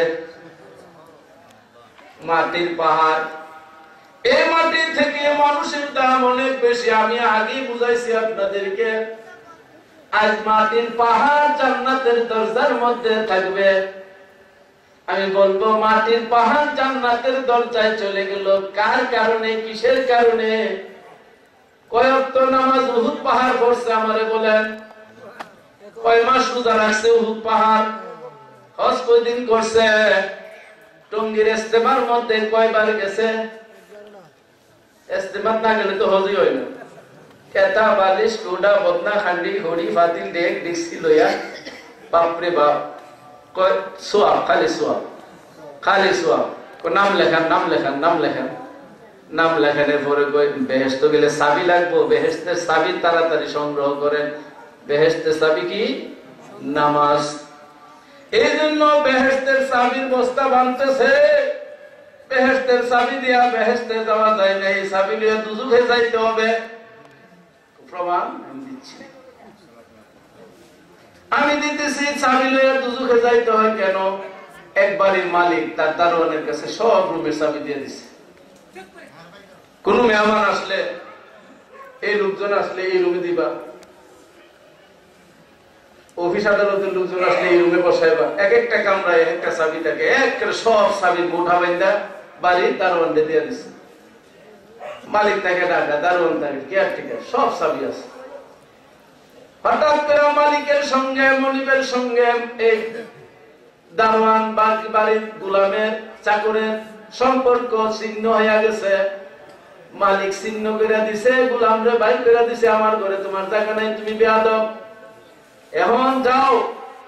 এখন এই চাকরে যায় বাজারের মধ্যে কই আমার বাইর করলে কি, আমার কাছে চাবি আছে। পুলিশে কয় এটা তাড়াতাড়ি ধর, এটা চোর। কারণ আর মালিকের চাবি লইয়া বসছে চুরি করে, ধর তাড়াতাড়ি। মালিক যদি রাজি থাকতো চাবি লইয়া বাজারে ঘুরলে পুলিশ তো দূরের কথা, আর্মিও ধরতো না। মালিককে বেজার কইরা মালিকের বাড়ির চাবি লইয়া তুমি ঘুরো, তুমি চোর, তোমার তাড়াতাড়ি জেলখানায় ঢুকাইবো।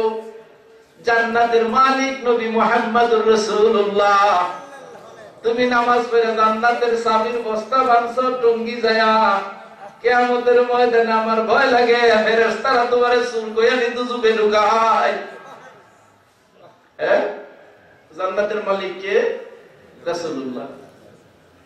আমার নবীজিকে আল্লাহ জান্নাত দান করছে। ইন্না আ'তাইনাকাল কাউসার। সমস্ত তাফসীর খুললে দেখা যায় কাউসার, কাসির, আকসার, কেসার। কাউসার মানে যত আল্লাহর নিয়ামত আছে সব নিয়ামত নবীজিকে দান করছে। বেহেশত আল্লাহ নবীজিকে দান করছে। নবীজি জান্নাতের মালিক। আমরা হইলাম আদম সন্তান।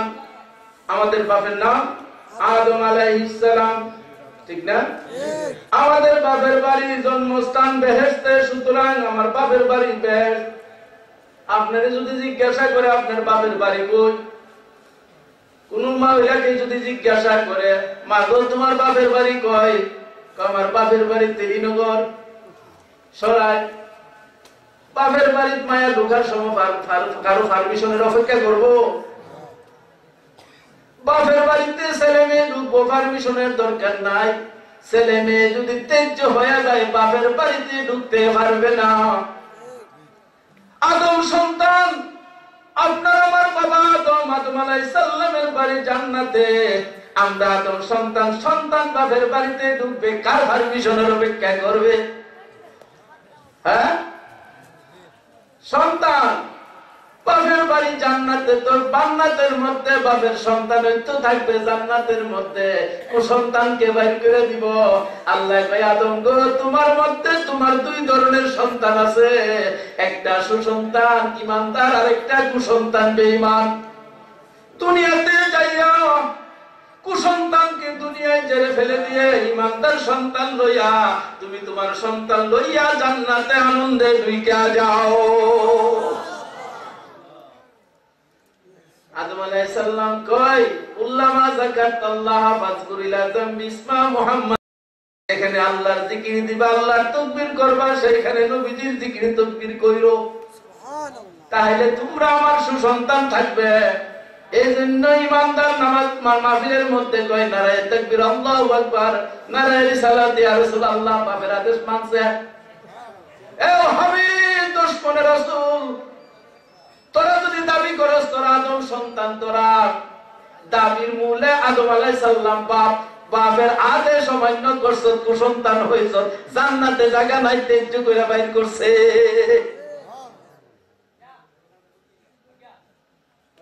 আসুন, বিভিন্ন দিক থেকে আমি কথা বোঝানোর জন্য কিছু উপমা দিচ্ছি, রাগ হয়ে না আমার উপরে। আমার বন্ধু, এই উহুদ পাহাড়কে নবীজি বলেন, উহুদ আমাকে ভালোবাসেন, সম্মান করেন, ইজ্জত করেন, মাটির পাহাড়। নবীজিকে ইজ্জত করছে, নবীজি কই উহুদ আমারে ভালোবাসে। নবীজিকে ভালোবাসে, উহুদ পাহাড়ের কি প্রাণ আছে? নবীজি কেমনে বুঝলো ভালোবাসে? হায় হায় রে, জান নাই প্রাণ নাই, দেখা যায় না, কিন্তু নবীজি পাহাড়েরও জান, পাহাড়েরও প্রাণ, কারণ তিনি রাহমাতুল লিল আলামিন। তিনি পাহাড়ের ভাষা বুঝেন, এই জন্য পাহাড়কে আদেশ করছেন, পাহাড় নবীজির কথা বুঝেন। আমার নবীজি রাহমাতুল লিল আলামিন, আল্লাহর নাম 4000, তৌরাত জবুর ইনজিলের মধ্যে 1000 করে 3000 নাম। প্রথম আসমান, দ্বিতীয় আসমান, তৃতীয় আসমানে 1000 করে 3000 নাম। তৌরাতে 300, জবুরে 300, ইনজিলে 300, কুরআনে 100, মোট 4000 আল্লাহর নাম। আর আমার নবীজির 80,000 নাম মুবারক। আমি দেখাইতে পারবো ইনশাআল্লাহ 80,000 নাম শুধু আমার নবী। ভাইও আমার, সরকারে মদিনা রাহমাতুল লিল আলামিন বলেন, উহুদ পাহাড় আমাকে ভালোবাসে, জন্য আমি উহুদকে ভালোবাসি। এই ভালোবাসার কারণে উহুদ পাহাড় একদিন জান্নাতের গেটে হাজির হয়ে থাকবে। আজি সাবরা হজে গেছেন না? পাহাড় একটা উহুদ, আরেকটা পাহাড়ের নাম জাবালে ঈর। উহুদ পাহাড়ের দিকে তাকাইলে মনে হয় যেন নূর চমকায়, ঈর পাহাড়ের দিকে তাকাইলে যেন মনে হয় অন্ধকার দেখা যায়। ঈর পাহাড় নবীজিকে ভালোবাসে নাই, নবীজির সঙ্গে বেয়াদবি করছে। নবীজি কয়, আমার সঙ্গে বেয়াদবি করছো, অন্ধকার হইয়া থাকবে চিরদিন। হাদিস আমরা ঈর পাহাড়ের দিকে তাকাই না, কিছুক্ষণ তাকাইলে মনে হয় যেন বয়সা পড়তেছে। আর উহুদের দিকে প্রাণ খুলে তাকায়, মনে হয় যেন উহুদ পাহাড়ের মধ্যে নবীর প্রেমের সুঘ্রাণ পাওয়া যায়। মুসা আলাইহিস সালাম হারুন আলাইহিস সালামকে নিয়ে হজে আসছেন, হজ করতে আসছেন, হজে আসছেন। হজ কইরা, উমরা কইরা, দুইজন ভাই, দুজনই নবী। মুসা নবী ওনার ভাই হারুন আলাইহিস সালামকে নিয়ে রওনা দিয়েছেন। উহুদ পাহাড়ের কাছে যাইয়া হযরত হারুন আলাইহিস সালাম ইন্তেকাল করছেন। মুসা আলাইহিস সালাম ওইখানে দাফন করছেন। উহুদ পাহাড়ের মধ্যে হযরত হারুন আলাইহিস সালাম শুয়ে আছেন। নবীজির চাচা আমির হামজা উহুদ পাহাড়ে, অসংখ্য শহীদের লাশ উহুদ পাহাড়ের মধ্যে। আজ উহুদ পাহাড়ের দিকে তাকাইলে যেন মনে হয় উহুদ পাহাড়ের মধ্যে নবীর প্রেমের খুশবু সুঘ্রাণ পাওয়া যায়। নবীজি উহুদ আমারে ভালোবাসছে। উম্মত, তোমরা যদি মদিনায় আসো, আমার উহুদকে দেখা, উহুদকে সম্মান কইরো, ইজ্জত কইরো, ভালোবাসো। মান আল মারউ মা মান ইউহিব্বু, যে যারে ভালোবাসে সে তার সাথেই থাকে। উহুদ নবীজিকে ভালোবাসছে, উহুদ বেহেশতি হয়ে গেছে। উহুদ কি হয়েছে?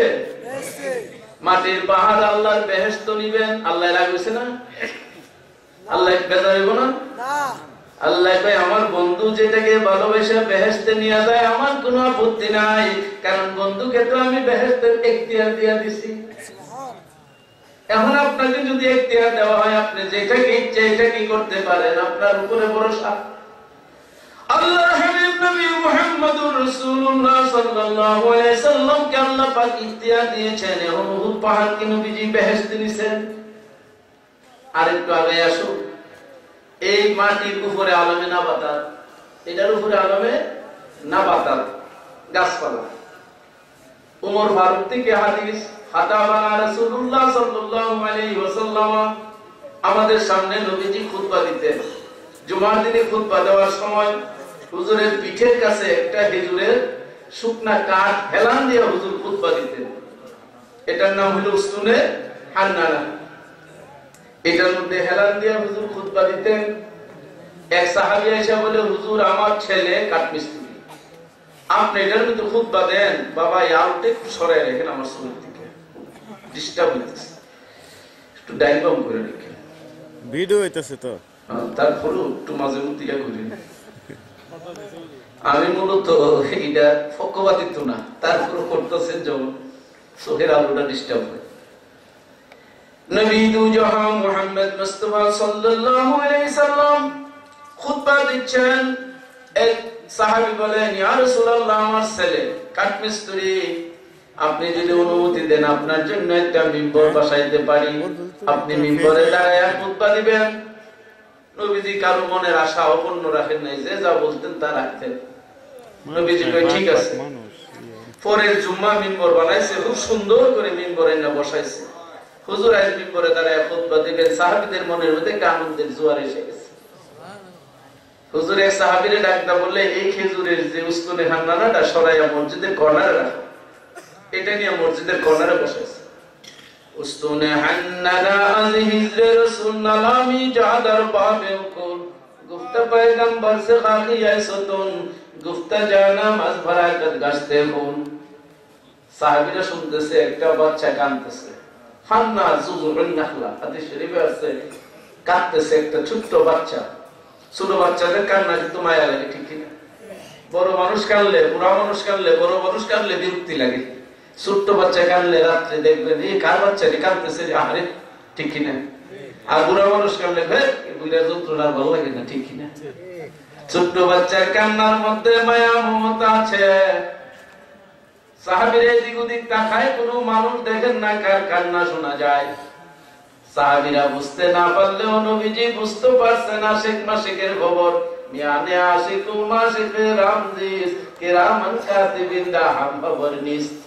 আশিক মাশুকের বেদনা বুঝে, মাশুক আশিকের বেদনা বুঝে।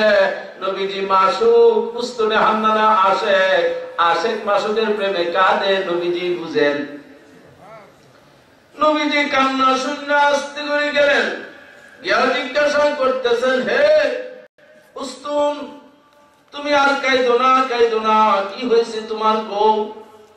ইয়া রাসূলুল্লাহ, আমি একটা শুকনা খেজুরের ঠাল গাছ হিসেবে যখন তাজা ফল দিতাম, রস দিতাম, মানুষ আমার বড় যত্ন করত। আজ আমার রস নাই, রস শুকায়া গেছে, ফল ফলাই নাই।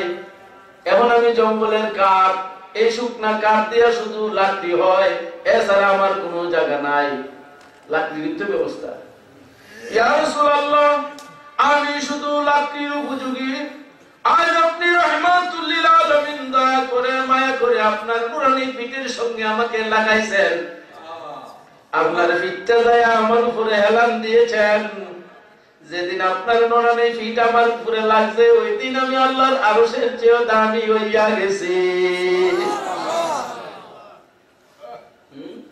আরশের চেয়ে দামি হয়ে গেছে কার? কেমনে?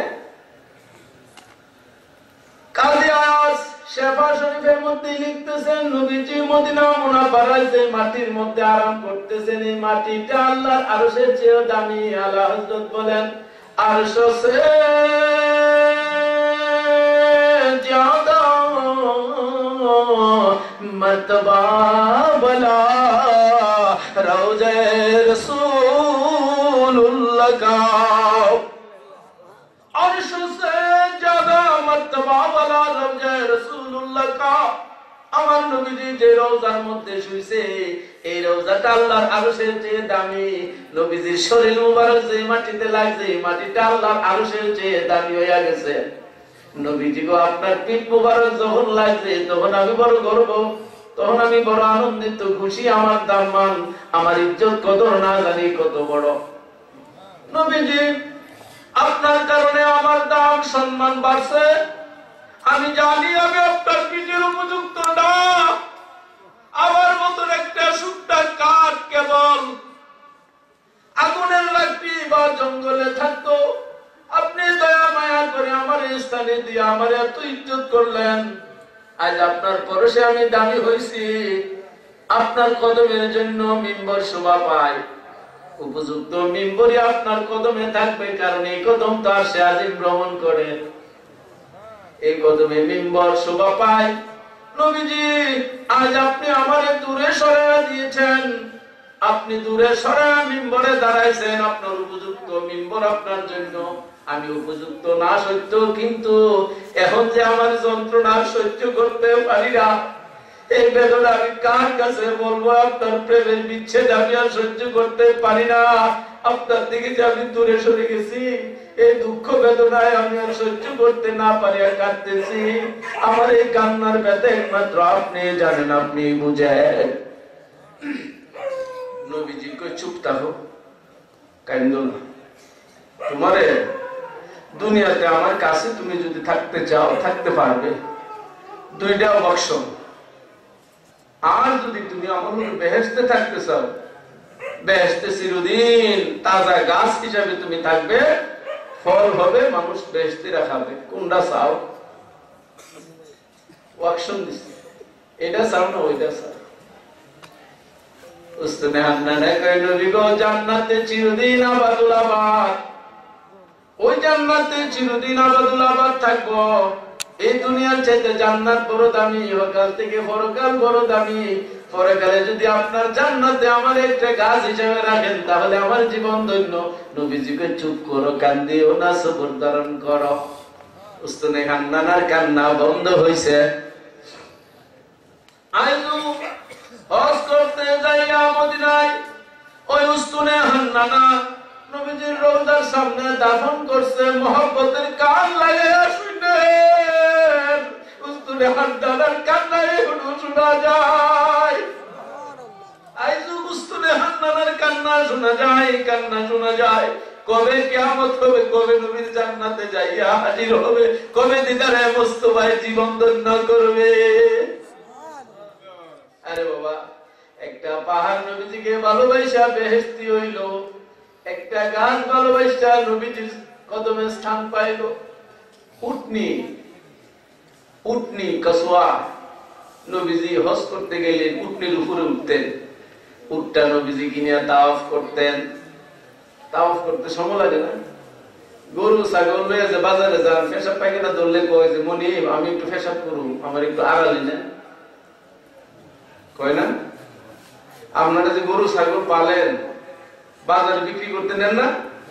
তো বাজারে নেওয়ার সময় পেশাব পায়খানার সময় গরু ছাগলে কয়নি যে আমার পেশাবে ধরছে, পায়খানা ধরছে, আমার একটু দাঁড় করা, কয় না? মালিকের গায়ে ভরে পেশাব পায়খানা করলে শিখছে। কুরবানির গরু কিনতে গিয়ে একবারে ভাই হাতে করে একবারে সেট কে নিছে।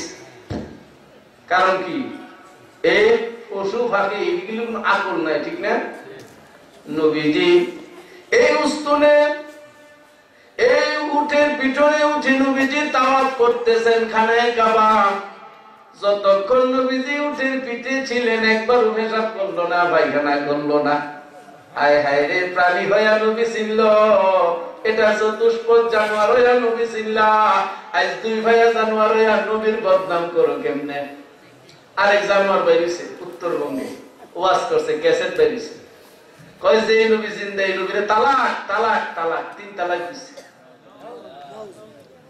নবীজিরে তালাক দিচ্ছে, যে জিন্দা নবীরে তালাক দিচ্ছে। যে নবী নূরের, এই নবীরও তালাক দিয়া দেব। আমরা জিন্দা নবীরও দরকার নাই, নূরের নবীরও দরকার নাই। এই মোহাম্মদের তালাক দিয়া দেব, এই মোহাম্মদের লোক আমরা কোনো সম্পর্ক নাই। বগুড়াতে বেরিয়েছে। কি অবস্থাটা কি? এখন কি আর ঘরে বসে থাকার সময়? এই দাজ্জালের কল্লা ফেলাই দেওয়া দরকার না? কথাটা কি?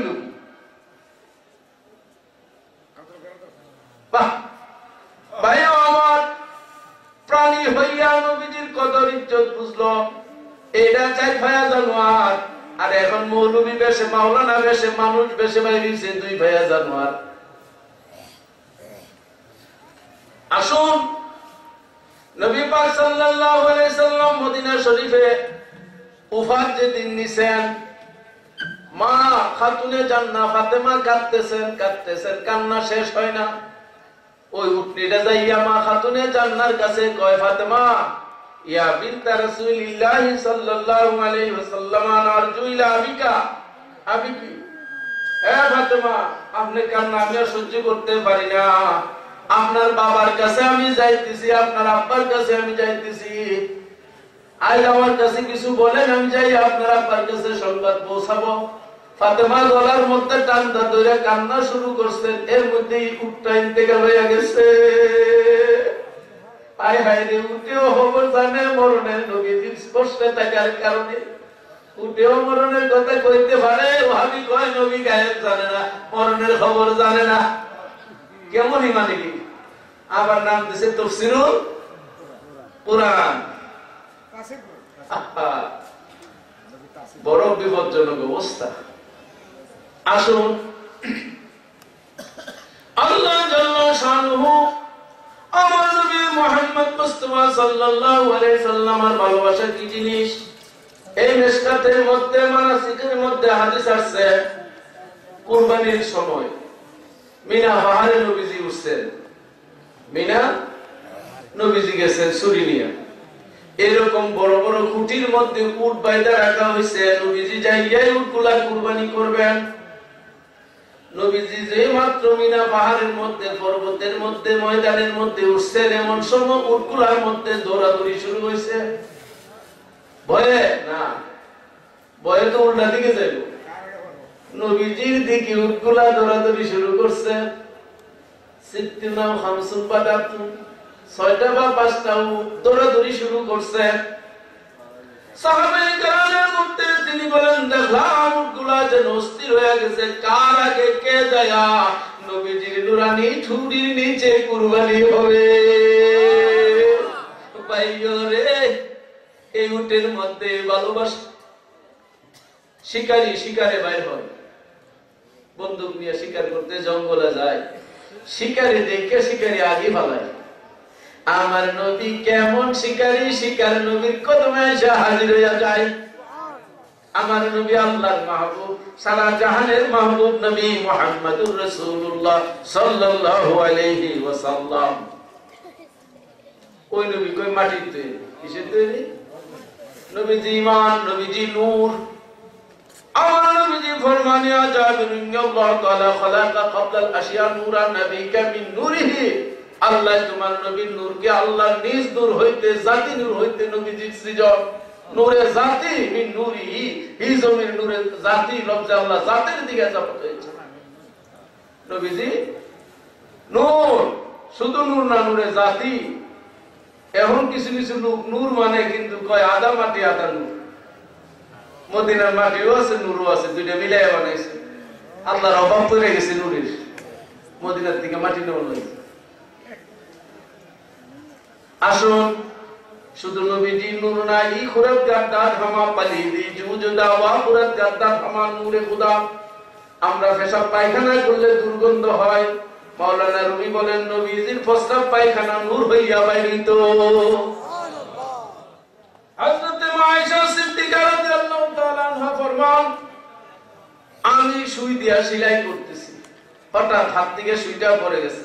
ফালাম আকদিরু আলাইহা ফাতালাবতুহা, ফালাম আকদিরু আলাইহা ফাতালাবতুহা। আমি অনেক খুঁজাখুঁজি করছি, সুইটা পাই নাই। কিছুক্ষণ পরে নবীজি আয়া ঢুকছে। আয়েশা, কি হুজুর?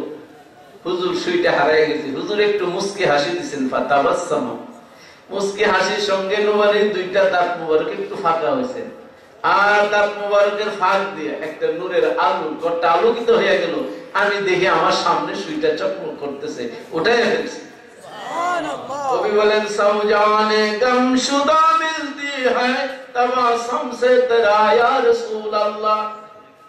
সৌজানে গমশুদা মিলতি হ্যায়, সৌজান মানে সুই, গম মানে হারানো।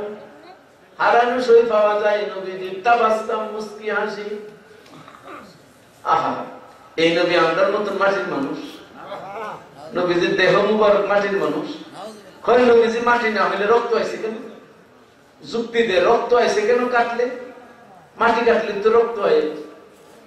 ফেরেশতারা নূরের তৈরি, নবী মাটির তৈরি। আমি বলি মালাকুল মউত আজরাইলকে যখন মুসা আলাইহিস সালাম থাপ্পড় দিছেন, তখন তো মালাকুল মউত আজরাইলের চোখ দিয়া রক্ত হইছিল। ফেরেশতা মাটির তৈরি না নূরের তৈরি? কও, হ্যাঁ? ফেরেশতা নূরের না? আজরাইলের থাপ্পড়ের সাথে মুসা আলাইহিস সালাম যখন আজরাইলের থাপ্পড় দিছেন, তখন তো আজরাইলের চোখ দিয়ে পানি আর রক্ত বাইর হইছে। এমন রক্ত হইলে কোথা থেকে? আজরাইল কি মাটির তৈরি? কই, আল্লাহর কুদরতে আছে। ও আল্লাহর কুদরত মালাকুল মউতের জন্য আইছে, আল্লাহর মাহবুবের জন্য আল্লাহর কুদরত বুঝি দাফন হইছে। আকুল কইবেন কোলের কথা কয় নবীজি মদিনার থেকে আমরা দরুদ শুনে না, ফেরেশতারা পৌঁছায়। শুনলে ফেরেশতা কেন পৌঁছায়? হাদিসের মধ্যে আছে ফেরেশতারা দুই বেলা আল্লাহর দরবারে হাজির হয়, আসরের টাইমে আর ফজরের টাইমে। আল্লাহ জিজ্ঞেস কোত্থেকে আইলা? দুনিয়ার থেকে। কি খবর নিয়ে আইলা? আল্লাহ তোমার বান্দারা কি ইবাদত বন্দেগী করে, আল্লাহর কাছে নিয়ে খবর দেয়। নবীজির কাছে ফেরেশতা পৌঁছায়, এই জন্য নবী জানে না, শুনে না। আল্লাহর কাছেও তো ফেরেশতা বান্দার আমলনামা দুই বেলা পৌঁছায়, বোঝা গেল আল্লাহও জানে না। এই সমস্ত যুক্তি দিয়ে ধর্ম চলবে দলিলের দ্বারা। নবী মুহাম্মদুর রাসূলুল্লাহ সাল্লাল্লাহু আলাইহি সাল্লাম ফরমান আসমু মান সাল্লা আলাইয়া সালাতান আহলা মাহাব্বতি, আমার উপরে যে মহব্বতে দরুদ পড়ে আসমাও আমি শুনি। যে মহব্বতে দরুদ পড়ে হে দরুদের আওয়াজ নবীজি শুনে। এই হাদিস করার পরে এক দেওবাস মৌলবী, দেওবাস ছিলেন দেওবাস, এই দেওবাস মৌলবী কয় আপনার হাদিস ঠিক আছে, তবে সবার দরুদ নবী শুনে না। আমি তো কেমনে? নবীজি বলছে যে আমারে বেশি মহব্বত করে তার দরুদ আমি শুনি, আর যে মহব্বত না করে তারটা তো নবী শুনে না। তো মাহফিলের মধ্যে তার সবাই নবীর মহব্বত করে না, আমি শুনে। মহব্বত কি চেহারার মধ্যে থাকে না, অন্তরের মধ্যে থাকে? হ্যাঁ, আপনার অন্তরে মহব্বত আছে, এটা মদিনার থেকে নবীজি কেমনে বুঝবো? অন্তরের খবর না জানলে? যে নবীজি যার অন্তরে মহব্বত আছে তারও খবর জানেন, যার অন্তরে নাই তারও খবর জানেন। ঠোঁটের আওয়াজ কেমনে শুনবে না বলো? অন্তরে যদি মহব্বত না থাকে এইটাও তো নবীজি জানেন।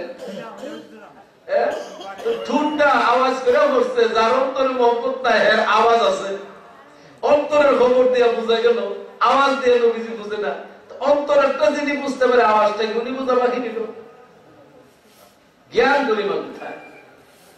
বাহাস মুনাজারায় বহুবার দেখছি। এই কিছুদিন আগে, গত 2 বছর আগে, গাজীপুর একটা জায়গার নাম হইল প্রবল্লাদপুর। মাওলানা আব্দুল করিম পীর সাহেব আমারে বহাসের জন্য নেয়। তখন মাওলানা আব্দুল আওয়াল গাজীপুরি সাহেব বাহাসের মধ্যে বিষয়বস্তু কি? নবীজি মাটির তৈরি এবং নবী পাক সাল্লাল্লাহু আলাইহি সাল্লাম জিন্দা। তবে যখন নবীজির উপরে দরুদ পাঠ করা হয় নামাজের মধ্যে, তখন নবীজির রূহটা আল্লাহ দেহের মধ্যে দেয়। আবার যখন দরুদ নামাজ পড়া শেষ হয়ে যায়, তখন আল্লাহ রূহটা উঠে বের যায়। রাদ্দা সালাম আলাইয়া রূহি, যখন আমাকে সালাম দেয় তখন আল্লাহ আমার রূহটা বিদ্রে দেয়, এরপর আবার রূহটা যায়। 5 ওয়াক্ত নামাজের মধ্যে আমরা আসসালামু আলাইকা আইয়ুহান নবী যখন বলি, তখন নবীজির রূহ দেহের মধ্যে দেওয়া হয়। দিলে পরে সালামের জবাব দেয়, এরপর আবার আল্লাহ নিয়ে যায়। আচ্ছা, মুসলমান কি শুধু বাংলাদেশে 5 ওয়াক্ত নামাজ পড়ে? আর পৃথিবীতে মুসলমান নাই? সৌদি আরবে মুসলমান নাই? বাংলাদেশে জোহরের নামাজের আজানের সময় কি সৌদি আরবের আজান চলে না? পড়ে। আমেরিকার আজান কি একই সময়? প্যারিসে মুসলমান আছে না? লন্ডনে আছে না? চীনে আছে না? পৃথিবীর সর্বদেশে তো মুসলমান আছে। তো সর্বদেশে তো আজান হইতেছে, নামাজ হইতেছে। সব নামাজ কি এক সময়? হিসাব করে দেখা যায়, ভৌগোলিক হিসাবে দেখা যায় প্রতি সেকেন্ডে সারা পৃথিবীতেই নামাজ জামাত হইতেছে। তো 5 ওয়াক্ত নামাজের সময় আল্লাহ রূহটা দিল। সারা পৃথিবীর মুসলমান তো 24 ঘন্টায় নামাজ পড়ে, ওয়াক্তটা আল্লাহ কেমনে বের করলো? কি কর 24 ঘন্টায় তো নামাজ, তো ওয়াক্ত কখন হলো? বোঝা গেল 24 ঘন্টায় নবীজি জিন্দা, হায়াতুন নবী। আন্নান নবী সাল্লাল্লাহু আলাইহি ওয়াসাল্লাম হাইয়ুন লি জাসাদিহি ওয়া বি রূহিহি ওয়া আনহু ইয়াতাসাররাফু ওয়া ইয়াসিরু আইসু শাআবিল আকতারিল আরদি ওয়াল মালাকুত। আমার নবী 24 ঘন্টায় জিন্দা, হায়াতুন নবী। 1 সেকেন্ডের জন্য নবীজির ঘুম নাই, নিদ্রা নাই। মরা তো দূরের কথা, ঘুমায় না নবীজি, এখনো ঘুম নাই নবীজি। কেন? ঘুমের মানুষকে সালাম দেওয়া না যায়। আসসালামু আলাইকা আইয়ুহান নবী, যদি নবী ঘুমায় থাকে সালাম দিবেন কেমনে? 24 ঘন্টায় নবীর রওজা পাকে সালাতু সালাম হইতেছে। মদিনাতে তো 24 ঘন্টাই হইতেছে। না বলিলে আমরা কালো ফকিরের মাজারের মতো 24 ঘন্টায় রওজা মুবারকে সালাতু সালাম। দুনিয়ার কোন মানুষ যদি দরুদ সালাম না পড়ে 70,000 ফেরেশতা 24 ঘন্টায় নবীজির জিয়ারত করে। এই জন্য আমি বলি মক্কায় হজ হয় বছরে একবার, হজ করতে যায় দুনিয়ার মানুষ, মদিনায় হজ হয় দৈনিক 2 বার, হজ করতে যায় আসমানের ফেরেশতা। মদিনা বড় বড় ইজ্জতওয়ালা জায়গা, মদিনার কদর কত বড়। এই মদিনার নাম ছিল ইয়াসরিব। এই মদিনার মাটি ছিল তিক্ত, এই মদিনার মাটি ছিল বিষাক্ত। নবীজি যাইয়া কদম দিছেন আর আল্লাহ কয় দোস্ত তুমি নূর, নূর মাটিতে কদম দেওয়ার পরে মাটি হয়ে গেছে মুনাব্বার নূরে নুরানি। সুবহানাল্লাহ। পাহাড় ছিল মাটি, এই পাহাড়ের মধ্যে নবীজি আরাম করতেছেন। এখন পাহাড়ের নাম হয়ে গেল জাবালে নূর। জাবালে নূর, মাটির পাহাড়, নবীর স্পর্শে মাটির পাহাড় নূর হয়ে যায়। এখন নবী কেমনে মাটি রইল বোঝা যায়। জ্ঞান বুদ্ধি কোন জায়গায়?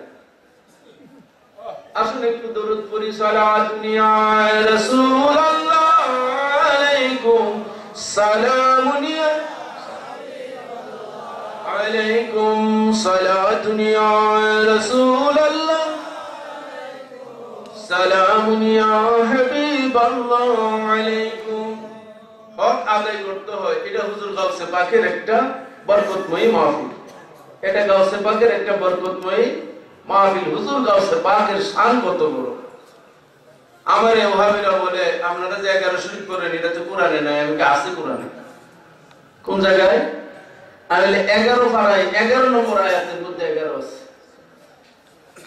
আল্লাহর কোরআনের 11 পারা 11 রুকুতে 11 শরীফ আছে। গাউসে পাকের 11 শরীফ আপনি যাই দেখেন। ওইখানে তো আলাইনা আউলিয়া আল্লাহ এই আয়াতের কথা আছে। এই আউলিয়া আল্লাহ, আল্লাহর ওলিদের সর্দার যিনি, তিনি গাউসে পাক। এই জন্য এটা 11 পারা 11 রুকুতে আল্লাহ বর্ণনা করছেন। এরপরেও 11 শরীফের দলিল বুঝো। আমার গাউসে পাকের 11 শরীফ। আমার গাউসে পাক বলেন নবী দুজাহান মুহাম্মদ মুস্তাফা সাল্লাল্লাহু আলাইহি সাল্লামের 12 শরীফের মাহফিল, মিলাদুন নবীর মাহফিল আমি জাঁকজমকের সঙ্গে করতাম। সবচেয়ে বড় জাঁকজমকে গাউসে পাক এই মিলাদুন নবীর মাহফিল করতেন। নবীজি খুশি হয়েছেন মিলাদ মাহফিল করাতে। খুশি হয়ে বলে আব্দুল কাদের তুমি আমার এই মিলাদুন নবীর 12 শরীফ এত জাঁকজমকে করো, আমি খুশি হয়ে তোমারে 11 শরীফ দান করলাম। কোন সুবহানাল্লাহ। নবীজির মিলাদ দান করছে আল্লাহ, গাউসে পাকের 11 শরীফ মিলাদ 11 শরীফ দান করছেন নবী দুজাহান। আল্লাহ দিবেন নবীজিকে, নবীজি দিবেন গাউসে পাককে। আল্লাহ নবীজির মিলাদ নিজে আদায় করছেন। আল্লাহ নবীজির মিলাদ সর্বপ্রথম চালু করছেন। সূর্য উদয় হয়েছে, হয়েছে না? আলো দিতেছে না? কিয়ামত পর্যন্ত সূর্য আলো দিবে কিনা? সূর্যের আলো বন্ধ হবে কেন? আল্লাহ খালেক, আল্লাহ নিজে সূর্যকে চালু করিয়া দিছে। চালু করে দিছে, এটা চলবে চলবে না বন্ধ হবে? সূর্যের আলোতে বাদুর সামসিকার কষ্ট লাগে। সামসিকা বাদুর ছিলেন, এরা কষ্ট লাগে না? আরে সূর্যের আলো আমার বড় কষ্ট দিতেছে, এটা না থাকলে ভাবলি তো এটা কি শুরু হয়েছে? সামসিকার বড় কষ্ট লাগে, বাদুরের বড় কষ্ট লাগে। আল্লাহ সূর্য সৃষ্টি করিয়া সূর্যের হুকুম দিয়েছে, সূর্য চলতেছে, চলতে থাকবে, কিয়ামত পর্যন্ত চলবে, কেউ বন্ধ করার ক্ষমতা নাই। ওয়াইযা খাযাল্লাহু মিসাকান নবী আয়াতের তাফসীরে আছে আল্লাহ নিজে রোজায় নবীর মিলাদ নিজে প্রতিষ্ঠিত করলেন। আল্লাহ নিজে মিলাদ করলেন, পয়লা মিলাদের অনুষ্ঠান করে আল্লাহ মিলাদ চালু করে দিয়া বলেন নবীগণ তোমরাও যায় আমার হাবিবের মিলাদের ঘোষণা দিবে। এমন কি মিলাদ বন্ধ হইব? এই যে সামসিকা সূর্যের আলোতে কষ্ট পায়, শয়তানেরও নবীজির মিলাদে কষ্ট লাগে। এই জন্য শয়তান মিলাদ ভালোবাসে না। নবীজি না এলে তো শয়তানের লিগে ভালোবাসত। তো নবীজির আগমনে শয়তান বেজার হয়ে কাঁদতেছে। খাদেমরা জিজ্ঞাসা করে আপনি এত কান্দা কাঁদেন, জীবনে তো কোনোদিন এত দুঃখ পাইতে দেখি নাই। দুঃখ পাই কারণ যিনি দুনিয়াতে আসছেন আমার ক্ষমতা তো শেষ, আমার বাহাদুরি শেষ। এখন আর মানুষ এই লাত উজ্জাল পূজা করবে না, সব মানুষ আল্লাহর তাওহীদের ঘোষণা দিবে, কারণ তাওহীদের প্রচারকারী নবী দুজাহান মুহাম্মদ মুস্তাফা সাল্লাল্লাহু আলাইহি ওয়াসাল্লাম এসেছেন। আমার নবীজির আগমনে সারা পৃথিবী খুশি, সারা জাহান খুশি। একমাত্র শয়তান বেজার। শাহ আব্দুল হক মুহাদ্দিস দেহলভী রাহমাতুল্লাহ আলাইহি এই মিলাদুন নবীর ফজিলত বর্ণনা করতে যায় কিতাব আমি আনি নাই, কারণ অল্প ছাত্র আনি নাই, কিতাবের ওজন অনেক বেশি, ছোট্ট একটা কিতাব। শাহ আব্দুল হক মুহাদ্দিস দেহলভী রাহমাতুল্লাহ আলাইহি যিনি সর্বপ্রথম ভারতবর্ষের মধ্যে হাদিসের সনদ জারি করছেন, শাহেদ দেহলভী মিশকাত শরীফের মুকদ্দমা লিখেছেন, শরহ লিখেছেন, জীবনের বহু কিতাব লিখেছেন। প্রথম জীবনে তিনি কলকাতা মাদ্রাসার শিক্ষকতা করতেন।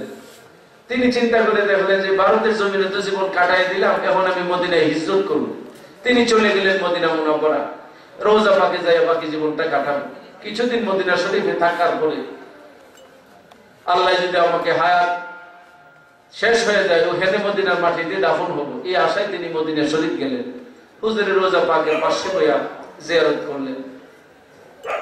এই রোজার পাশে মসজিদে নববীর পাশে তিনি শুয়ে আরাম করতেছেন। রাত্রি যুগে স্বপ্ন দেখেন নবী দুজাহা হাজির হয়ে গেছে।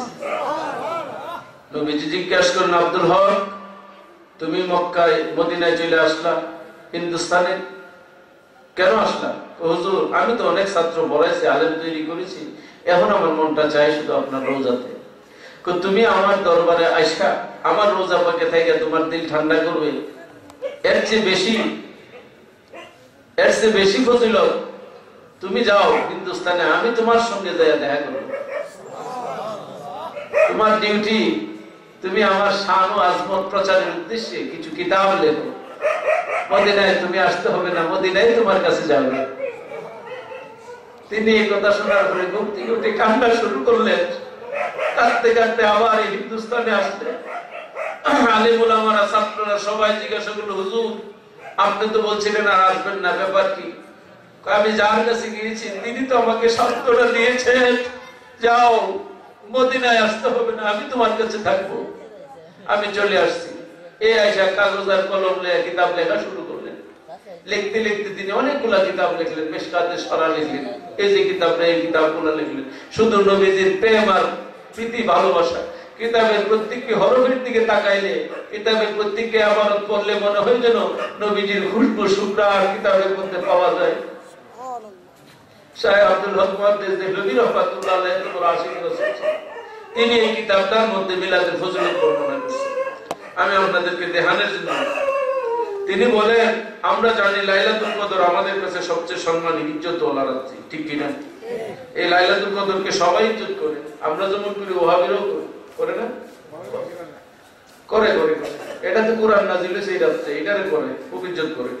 কদরের রাতে সারা রাত নামাজ পড়ে, এই অভিযোগ যা আছে মাদ্রাসা লিখে কালেকশন করে তুই এই কদরের ফজিলত। অথচ শাহ আব্দুল হক মুহাদ্দিস দেহলভী লিখতেছেন अफजालियत शब विलादत सरवर आलम सल्लल्लाहु अलैहि वसल्लम की शब विलादत यकीनन शब कदर से ज्यादा अफजल है, क्योंकि शब विलादत आप सल्लल्लाहु अलैहि वसल्लम की पैदाइश व जलवागारी की शब है और शब कदर आप सल्लल्लाहु अलैहि वसल्लम को आते ही हुई शब है। তিনি বলতেছেন শবে বেলাদত নবীজির জন্ম আগমন, শুভ আগমন একই, আর শবে কদর হইল কুরআন নাযিলের রাত। তা শবে কদরের চাইতে নবীজির বেলাদত অত্যন্ত বেশি দামি, ওই রাত্রির দাম অনেক বেশি। কদরের চাইতে মিলাদের রাত্রির দাম অনেক বেশি। কিউকে কারণ হলো যে শবে বেলাদত হলেন আর কি পয়দাইশ কে জালওয়াগারি কে রাতে, এই রাত্রি হইল নবীজির পয়দা আগমনের শুভ আগমনের যুব জন্মের রাত্রি। আর শবে কদর আপকে আতা হুই, আপকো আতায়ে কি হুই শবে, আর শবে কদর হইল নবীজিকে দান করা হয়েছে। কদর হয়েছে নবীজিকে দান করা হয়েছে, আর শবে বেলাদত হচ্ছে নবীজির জাত সত্তা আগমন করেছে। তা আপনারা যদি আমারে যদি 10 টাকা হাদিয়া দেন, এই টাকাটার দাম বেশি না আমার দাম বেশি? তো নবীজিকে দান করছে কদর, তো কদরের চাইতে তো নবীজির আগমনের রাত্রির দাম অবশ্যই বেশি হবে। এরপরে তিনি বলতেছেন और जो रात के ज़ुहूर रात की सबब से मुशर्रफ की गई है, वो उस सब से ज्यादा मुशर्रफ सरबुलंद है जो आती है सरफराजी के वजह से मुअज़्ज़ज़ बनाई। কথা একটাই যে নবীজির উসিলায় কদর আছে, এই কদরের চাইতে তো নবীজির আগমনের রাত্রির দাম অনেক বেশি হবে। এরপরে বলতেছেন শবে বিলাদত रिसालत मा सल्लल्लाहु अलैहि वसल्लम की फजीलत की एक वजह ये भी है कि शब कदर में सिर्फ आसमानों से फरिश्ता नाजिल होते हैं। শবে কদরের রাত্রিতে আসমান থেকে অসংখ্য ফেরেশতারা আগমন করে, আর শবে বেলাদতের মধ্যে शब विलादत में रसूल अकरम सल्लल्लाहु अलैहि वसल्लम जाते आली का ज़हर हुआ और शब विलादते अर्थात मिलादुन नबी রাত্রিতে স্বয়ং নবী যে আগমন করেছে শবে কদরে ফেরেশতা আসে আর শবে বিলাদতে স্বয়ং নবীজি আসছে যেই নবীর কাছে সমস্ত ফেরেশতার সর্দার জিবরাইল আসা যাওয়া করত খাদেম হিসেবে সুবহানাল্লাহ এরপরে তিনি লিখতেছেন अलावा आजी शब विलादत की बरतरी की एक वजह ये भी है कि शब कदर बरतरी वो खूबी सिर्फ उम्मत मोहम्मद के लिए है और ये वाकया भी ये है कि ज़ात रसूलुल्लाह सल्लल्लाहु अलैहि वसल्लम का अल्लाह ने तमाम जहां के लिए रहमत फरमाया और आप सल्लल्लाहु अलैहि वसल्लम ज़ात वाला सभा की सबब से आसमानी ज़मीनी तमाम मखलूक को अल्लाह ताला ने आम नियामत से फराज फरमाई আমার নবী পাক সাল্লাল্লাহু তাআলা আলাইহি ওয়াসাল্লামের ইজ্জত ও কদর এই রাত্রি এটা হলো বেলাদত আর শবে কদর হলো কুরআন কারীমের রাত্রি কুরআনুল কারীম হলো ইমানদারের জন্য মুমিনের জন্য রহমত আর আমার নবী হলো সারা আলমের জন্য রহমত কুরআন মুমিনের জন্য রহমত হওয়ার কারণে যদি কুরআনের আগমনের রাত্রি যদি এত দামি হবে সারা জাহানের জন্য যিনি রহমত তিনি আগমনের রাত্রি কত দামি হতে পারে কত সুন্দর যুক্তি দিয়ে তিনি বলে গেছেন এরপরে দেখেন তিনি আরো বলতেছেন अबू लहब की बंदियों में से सुहैब लंडी ने अबू लहब रसूल सल्लल्लाहु अलैहि वसल्लम की विलादत की खुशखबरी दे जिस सुनकर अबू लहब ने अपनी उस बंदी सुहैबा को आजाद कर दिया नबी पाक सल्लल्लाहु अलैहि वसल्लम যে রাত্রিতে দুনিয়াতে আগমন করছেন এই রাত্রিতে আবু লাহাব একটা মিটিং করছে কি করছে মিটিং করছে মজলিস করছে এই মজলিসের মধ্যে আবু লাহাব হইয়া মিটিং করতেছে এমন সময় আবু লাহাবের এক দাসীর নাম ছিল সুহৈবা সুহৈবা যায় বলতেছে হে মনি আপনার যে ভাই আব্দুল্লাহ ছিল মারা গেছে ওনার ঘরে এক ছেলে সন্তান জন্ম হয়েছে আব্দুল্লাহ খবর কইনা লাভ তো উঠে তুমি আমার এত সুন্দর একটা সংবাদ শুনাইলা যাও তোমার আমি দাসত্বের থেকে খালাস করে দিলাম আজাদ করে দিলাম মাফ করে দিলাম আর তুমি আমার দাসত্ব করতে হবে না এই খুশিতে কার খুশিতে নবীজির মিলাদ আগমনের খুশিতে আবু লাহাব খুশি হইয়া দাসী বান্দিকে আজাদ করে দিয়েছেন अबू लहाब की मरने की बात उसके किसी साथी ने उससे ख्वाब में देखकर उसका सवाल हाल पूछा कि तो जवाब में दिया जहन्नम में पड़ा हुआ अलबत्ता इतना जरूर है कि हर पीर की रात को गजब की तकलीफ होती जाती है और अपनी उन दो अंगुलियों की तरफ से इशारा करते हुए कहा उन अंगुलियों से मैंने अपनी लंडी सुहैबा को इसलिए आजाद किया था कि उसने रसूल सल्लल्लाहु अलैहि वसल्लम की विलादत की खुशखबरी दे थे तो उस सिला में उन दोनों अंगुलियों से कुछ पानी पी लेता हो और सुहैबा मेरे वो आजाद करता लंडी थी जिसने रसूल सल्लल्लाहु अलैहि वसल्लम को दूध भी पिलाया था আবু লাহাবকে লোক স্বপ্নে যুগে ওনাকে জিজ্ঞাসা করতেছে তুমি কোন হালের মধ্যে আছো আবু লাহাব বড় কষ্টের মধ্যে আছে আযাবের মধ্যে আছে জাহান্নামের মধ্যে আছে তবে সোমবার দিন পীর কি রাত মানে সোমবার রাত্রিটা আমার আযাব হয় না এই দিনে আমার উপরে আযাব আসে না কারণ আমি এই আঙ্গুল দিয়ে যে আমার দাসীরে ক্ষমা করে দিয়েছিলাম খুশি হয়েছিলাম নবীর মিলাদে যে খুশি হয়েছি ঈদ পালন করছি এই কারণে আঙ্গুলের মধ্যে একটা পানির নহর আসে আর এটা আমার ঠোঁটের মধ্যে দিলে আমার আযাব বন্ধ হয়ে যায় ভাইও আমার এখন আপনারাই বলেন নবী দু জাহান মুহাম্মদ মুস্তাফা সাল্লাল্লাহু তাআলা আলাইহি ওয়াসাল্লাম আর অনেক বলিলেন নবী পাক সাল্লাল্লাহু তাআলা আলাইহি ওয়াসাল্লাম এই মিলাদুন নবীতে খুশি হইছে কেটা আবু লাহাব ঠিক কি না আবু লাহাব খুশি হইয়া দাসী maaf করে দিয়েছে এইজন্য সপ্তাহে একদিন তার আযাব maaf আবু লাহাব কি ইমানদার ছিল না বেঈমান ছিল আশিক রাসূল ছিল না দুশমনের রাসূল ছিল কাট্টা বেঈমান দুশমনের রাসূল আবু লাহাব নবীর মিলাদে না শুধু নবী না নবী তো মানেই নাই বাতিজার খুশির দিনের কারণে বাতিজার খুশি পালন করার কারণে মিলাদ পালন করার কারণে একদিন করে সপ্তাহ কবরের আযাব maaf কিয়ামত পর্যন্ত প্রতি সপ্তাহ যদি একদিন করে maaf হয় বছরে 52 দিন তার আযাব maaf হয় বেঈমান নবী মানে নাই বাতিজার খুশিতে আর আমরা নবী মেনেছি নবীর খুশিতে বছরে একবার মিলাদুন নবীর জুলুস অনুষ্ঠান করব এটা বলতো আজ ওয়াহাবিরা বেদাত না জায়েজ এটা করলে বলে জাহান্নামে যাওয়া লাগবে জাহান্নামী নবীর মিলাদ পাঠ করে একদিনের জন্য জাহান্নাম থেকে মুক্তি পায় আর ঈমানদার মিলাদ পাঠ করে বলে জাহান্নামে যাবে কেমন বেকুবিল এই কথাগুলো বলতে পারে মাথার মধ্যে আছে গিলু কিছু থাকলে কি এই ধরনের কথা বলতে পারে কামার গাউসে পাক আব্দুল কাদের জিলানী হুজুরে পাকের এই মিলাদুন নবী জাঁকজমকের সঙ্গে পালন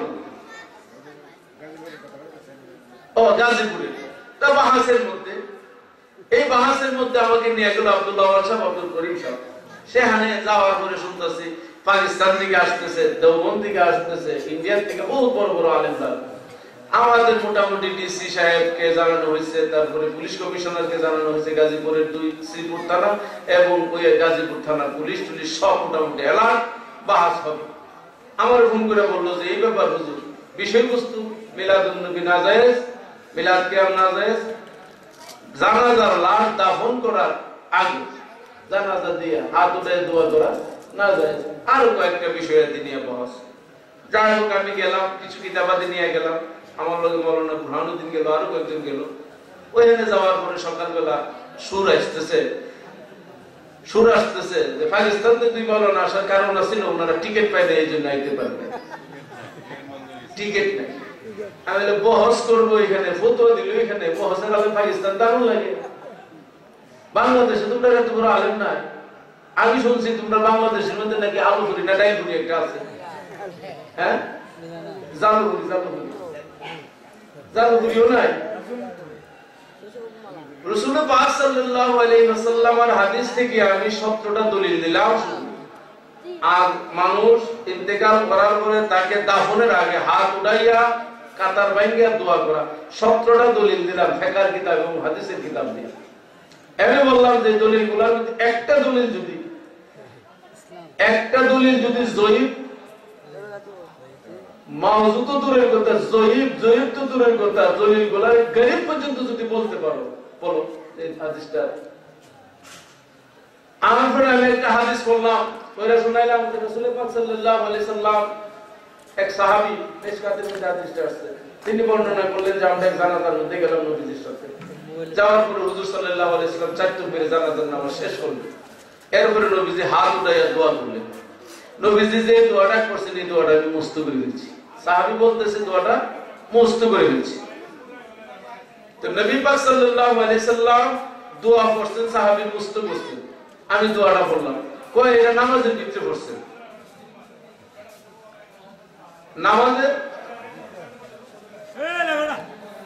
ভিতরে যদি দোয়া করে থাকে তাহলে সাহাবী কি দোয়া মুস্ত করতে পারে? নামাজের ভিতরে যদি দোয়া পড়ে তো দোয়া কি মুস্ত করা যায়? নামাজের ভিতরে দোয়া কি আস্তে করে না জোরে পড়ে? জানাজার দোয়া কি জোরে পড়ে না আস্তে পড়ে? তো উনি বলতেছে এটা জানাজার ভিতরে দোয়া। আমি বলি এটা ভিতরে সাহাবী মুস্ত করলো কেমনে? সাহাবী বললেন আমি শুনছি, ফাসামিতু ওয়া হাফিজতু, শুনেছি এবং হেফজ করে ফেলেছি। এই ফাড়া আছে খুব কাছের জন্য, নিকটবর্তী, খুব দূরবর্তীর জন্য না, শীঘ্রই আমি মুস্ত করে ফেলেছি। আপনি এটা জবাব দেন। ভাই জবাব তো দূরের কথা, 1 মিনিট 2 মিনিট 1 ঘন্টা সময় অতিবাহিত হয়ে গেছে। এই যে 6-7 জন মৌলবী সাহেব মাথা নোয়াছে আর মাথা ওড়াইয়া উপরের দিকে কথা বলে। এমন সময় সভাপতি আছিল, এলাকা চেয়ারম্যান আছিল, শক্তিশালী মানুষ, দাঁড়ায় এবার কোনো দলিল নাই। আজ হইতে আমাদের এই সাইড ইউনিয়নের ভিতরে মানুষ মারা গেলে জানাজা হবে, দোয়া হবে, দাফন হবে, মিলাদ হবে, কি হবে? যদি কোনো মৌলবী ফতোয়া দিব না যায়, সাথে সাথে ইমামতি শেষ। 43টা মসজিদে আইন জারি হয়েছে, আইন 43টা মসজিদে জারি হয়েছে। এই সম্মান্ত 6টা এলাকার মধ্যে 6টা মসজিদের মধ্যে আসছিল জানাজা। এরপরে গেছে বলেন আবুল সাহেব আমার হুজুর 43টা মসজিদে মিলাদ কিয়াম হইতেছে, এখন মানুষ পারলে আযান দিয়ে জানাজা দিয়ে সেটা দাফনের আগে দোয়া করে। আসল কথা আমার এটা না, এটা আমার নিজস্ব কোনো ফখরই বলতেছি না, আমরা হক পথের উপরে আছি, আমাদের দলিল আছে। সুতরাং আমাদের দলিল, আমরা আহলে সুন্নাত ওয়াল জামাতের দলিল আকীদার দ্বারা আমরা বিশ্বাস, এরা যতই লাফালাফি করুক এদের এই ধোঁকা থেকে আমাদেরকে বেঁচে থাকতে হবে।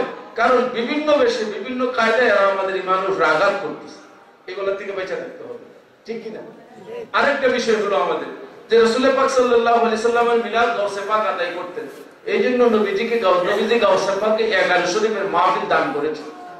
হুজুর গাউসে পাককে নবীজি দিয়েছেন, তো নবীজির মিলাদ আল্লাহ চালু করে দিয়েছেন, চালু হচ্ছে। আমার নবীজি দান করছেন গাউসে পাককে, এটাও কিয়ামত পর্যন্ত চালু থাকবে। আমার গাউসে পাকের ফাজাইল কত বড়!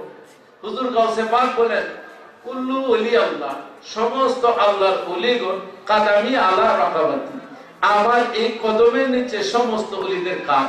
সুবহানাল্লাহ। হুজুর গাউসে পাকের কদমের নিচে সমস্ত ওলিদের কাঁধ। গাউসে পাক বলেন আমার কদমের স্পর্শ যে ওলির কাছে না লাগছে তার বেলায়েত জারি হবে না। এই জন্য উম্মুল খায়র মা ফাতেমা বলেন আব্দুল কাদের জিলানী বুগদাদির দুনিয়াতে যখন আগমন করেছেন তখন তিনি স্কন্ধের মধ্যে, কাঁধের মধ্যে 2টা কদম মুবারকের চিহ্ন নকশা, নালে পাকের কদম পাকের নকশা দেখেছি। কি নকশা? নবী পাকের কদমের নকশা। আমার গাউসে পাক মেরাজ রজনীতে নবী পাকের কদম মোবারক কাঁধে নিয়েছিলেন। এই কদমের নকশা হুজুর গাউসে পাক দুনিয়াতে যখন আসছেন, মা উম্মুল খায়র ফাতেমা বলেন, আমি তিনি কাঁধের মধ্যে নকশা দুইটা দেখেছি। হুজুরের স্কন্ধের মধ্যে ছিল মুহরে নবুয়ত, আমার গাউসে পাকের কাঁধের মধ্যে ছিল কদমে নবুয়ত। কোন সুবহান। গাউসে পাক বলেন, আগের এবং পরের সমস্ত অলিগণের কাঁধে আমার স্কন্ধের নিচে, কদমের নিচে। কেন? তিনি কি বেলায়েতের মর্যাদা দান করা হয়েছে। রুজে আজলের মধ্যে রূহগুলাকে যখন দাঁড় করানো হয়েছিল, প্রথম কাতারে ছিল নবীগণের রূহ, দ্বিতীয় কাতারের মধ্যে ছিল ওলিদের রূহ, তৃতীয় কাতারের মধ্যে ছিল মুমিন এবং বাকি অন্যান্যরা। দ্বিতীয় কাতার থেকে একটা রূহ সামনের দিকে চলে যায়, ফেরেশতারা যায় খাবাদা ধরে, আবার পিছনে, আবার সামনে যায়।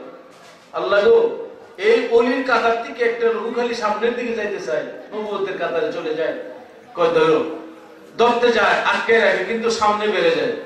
হঠাৎ করে নবী পাক সাল্লাল্লাহু আলাইহি সাল্লাম পিছনের দিকে নবীজি দাঁড়ায় বললেন, এ বুনাইয়া আব্দুল কাদের, শান্ত হও, শান্ত হও, কি হয়েছে তোমার? এটা নবুয়তের কাতার, বেলায়েত থেকে নবুয়তে আসা যায় না।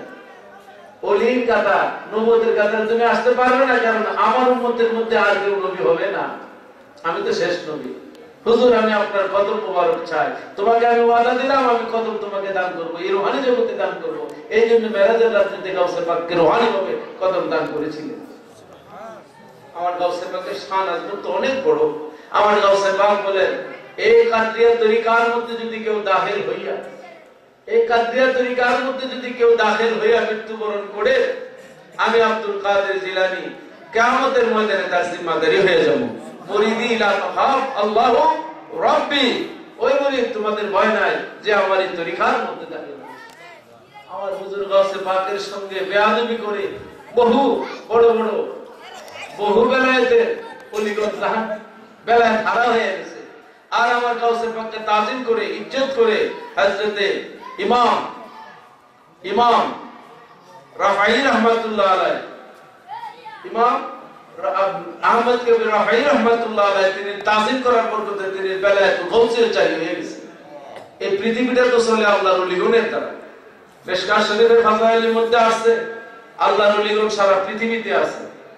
ইন্না লিল্লাহি ফিল আরদি সালাসামিয়াতি রাজুলুন কুলুবুহুম আলা কলবি আদম আলাইহিস সালাম আলাহু ওয়া আরবাউনা কুলুবুহুম আলা কলবি মুসা আলাইহিস সালাম আলাহু ওয়া সাবাতুন কুলুবুহুম আলা কলবি ইব্রাহিম আলাইহিস সালাম আলাহু ওয়া খামসাতুন কুলুবুহুম আলা কলবি জিবরাইল আলাইহিস সালাম ওয়া সালাসাতুন কুলুবুহুম আলা কলবি মিকাইল ওয়া ওয়াহদাল কলবু আলা কলবি ইসরাফিল।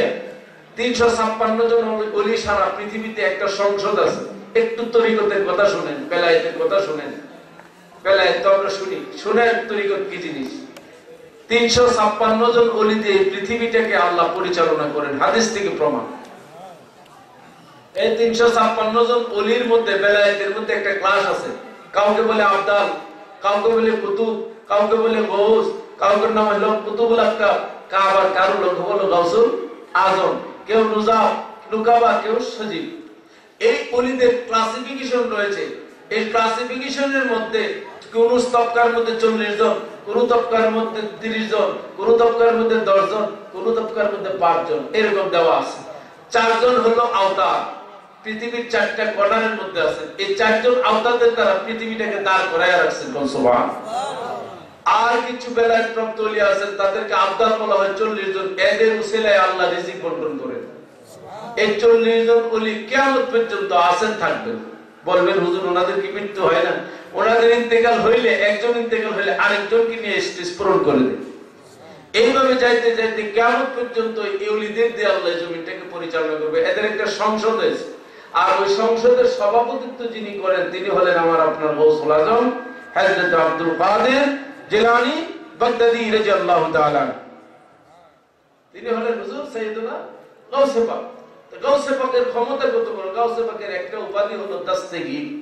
গাউসে পাকের একটা উপাধি হলো দস্তগীর। দস্ত মানে হাত, গীর মানে ঘিরনা, ধরা। অর্থাৎ কোন মুরিদ বিপদে পড়লে তিনি হাত বাড়ায়।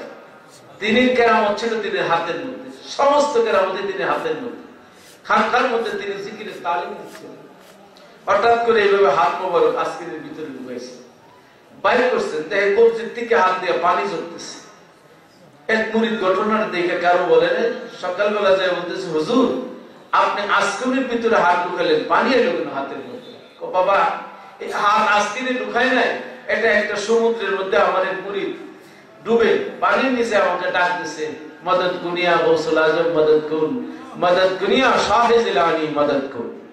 যে ডাকটা দিয়েছে আমি আর পারলাম না, তাই আমি হাতটা, তুমি দেখেছো আজকের ভিতরে ঢুকাইছে, কিন্তু এখান থেকে 12,000 মাইল দূরে সমুদ্রের তলদেশ থেকে আমার মুরিদকে উদ্ধার করছে। আগামীকাল আসরের সময় তুমি দেখবে।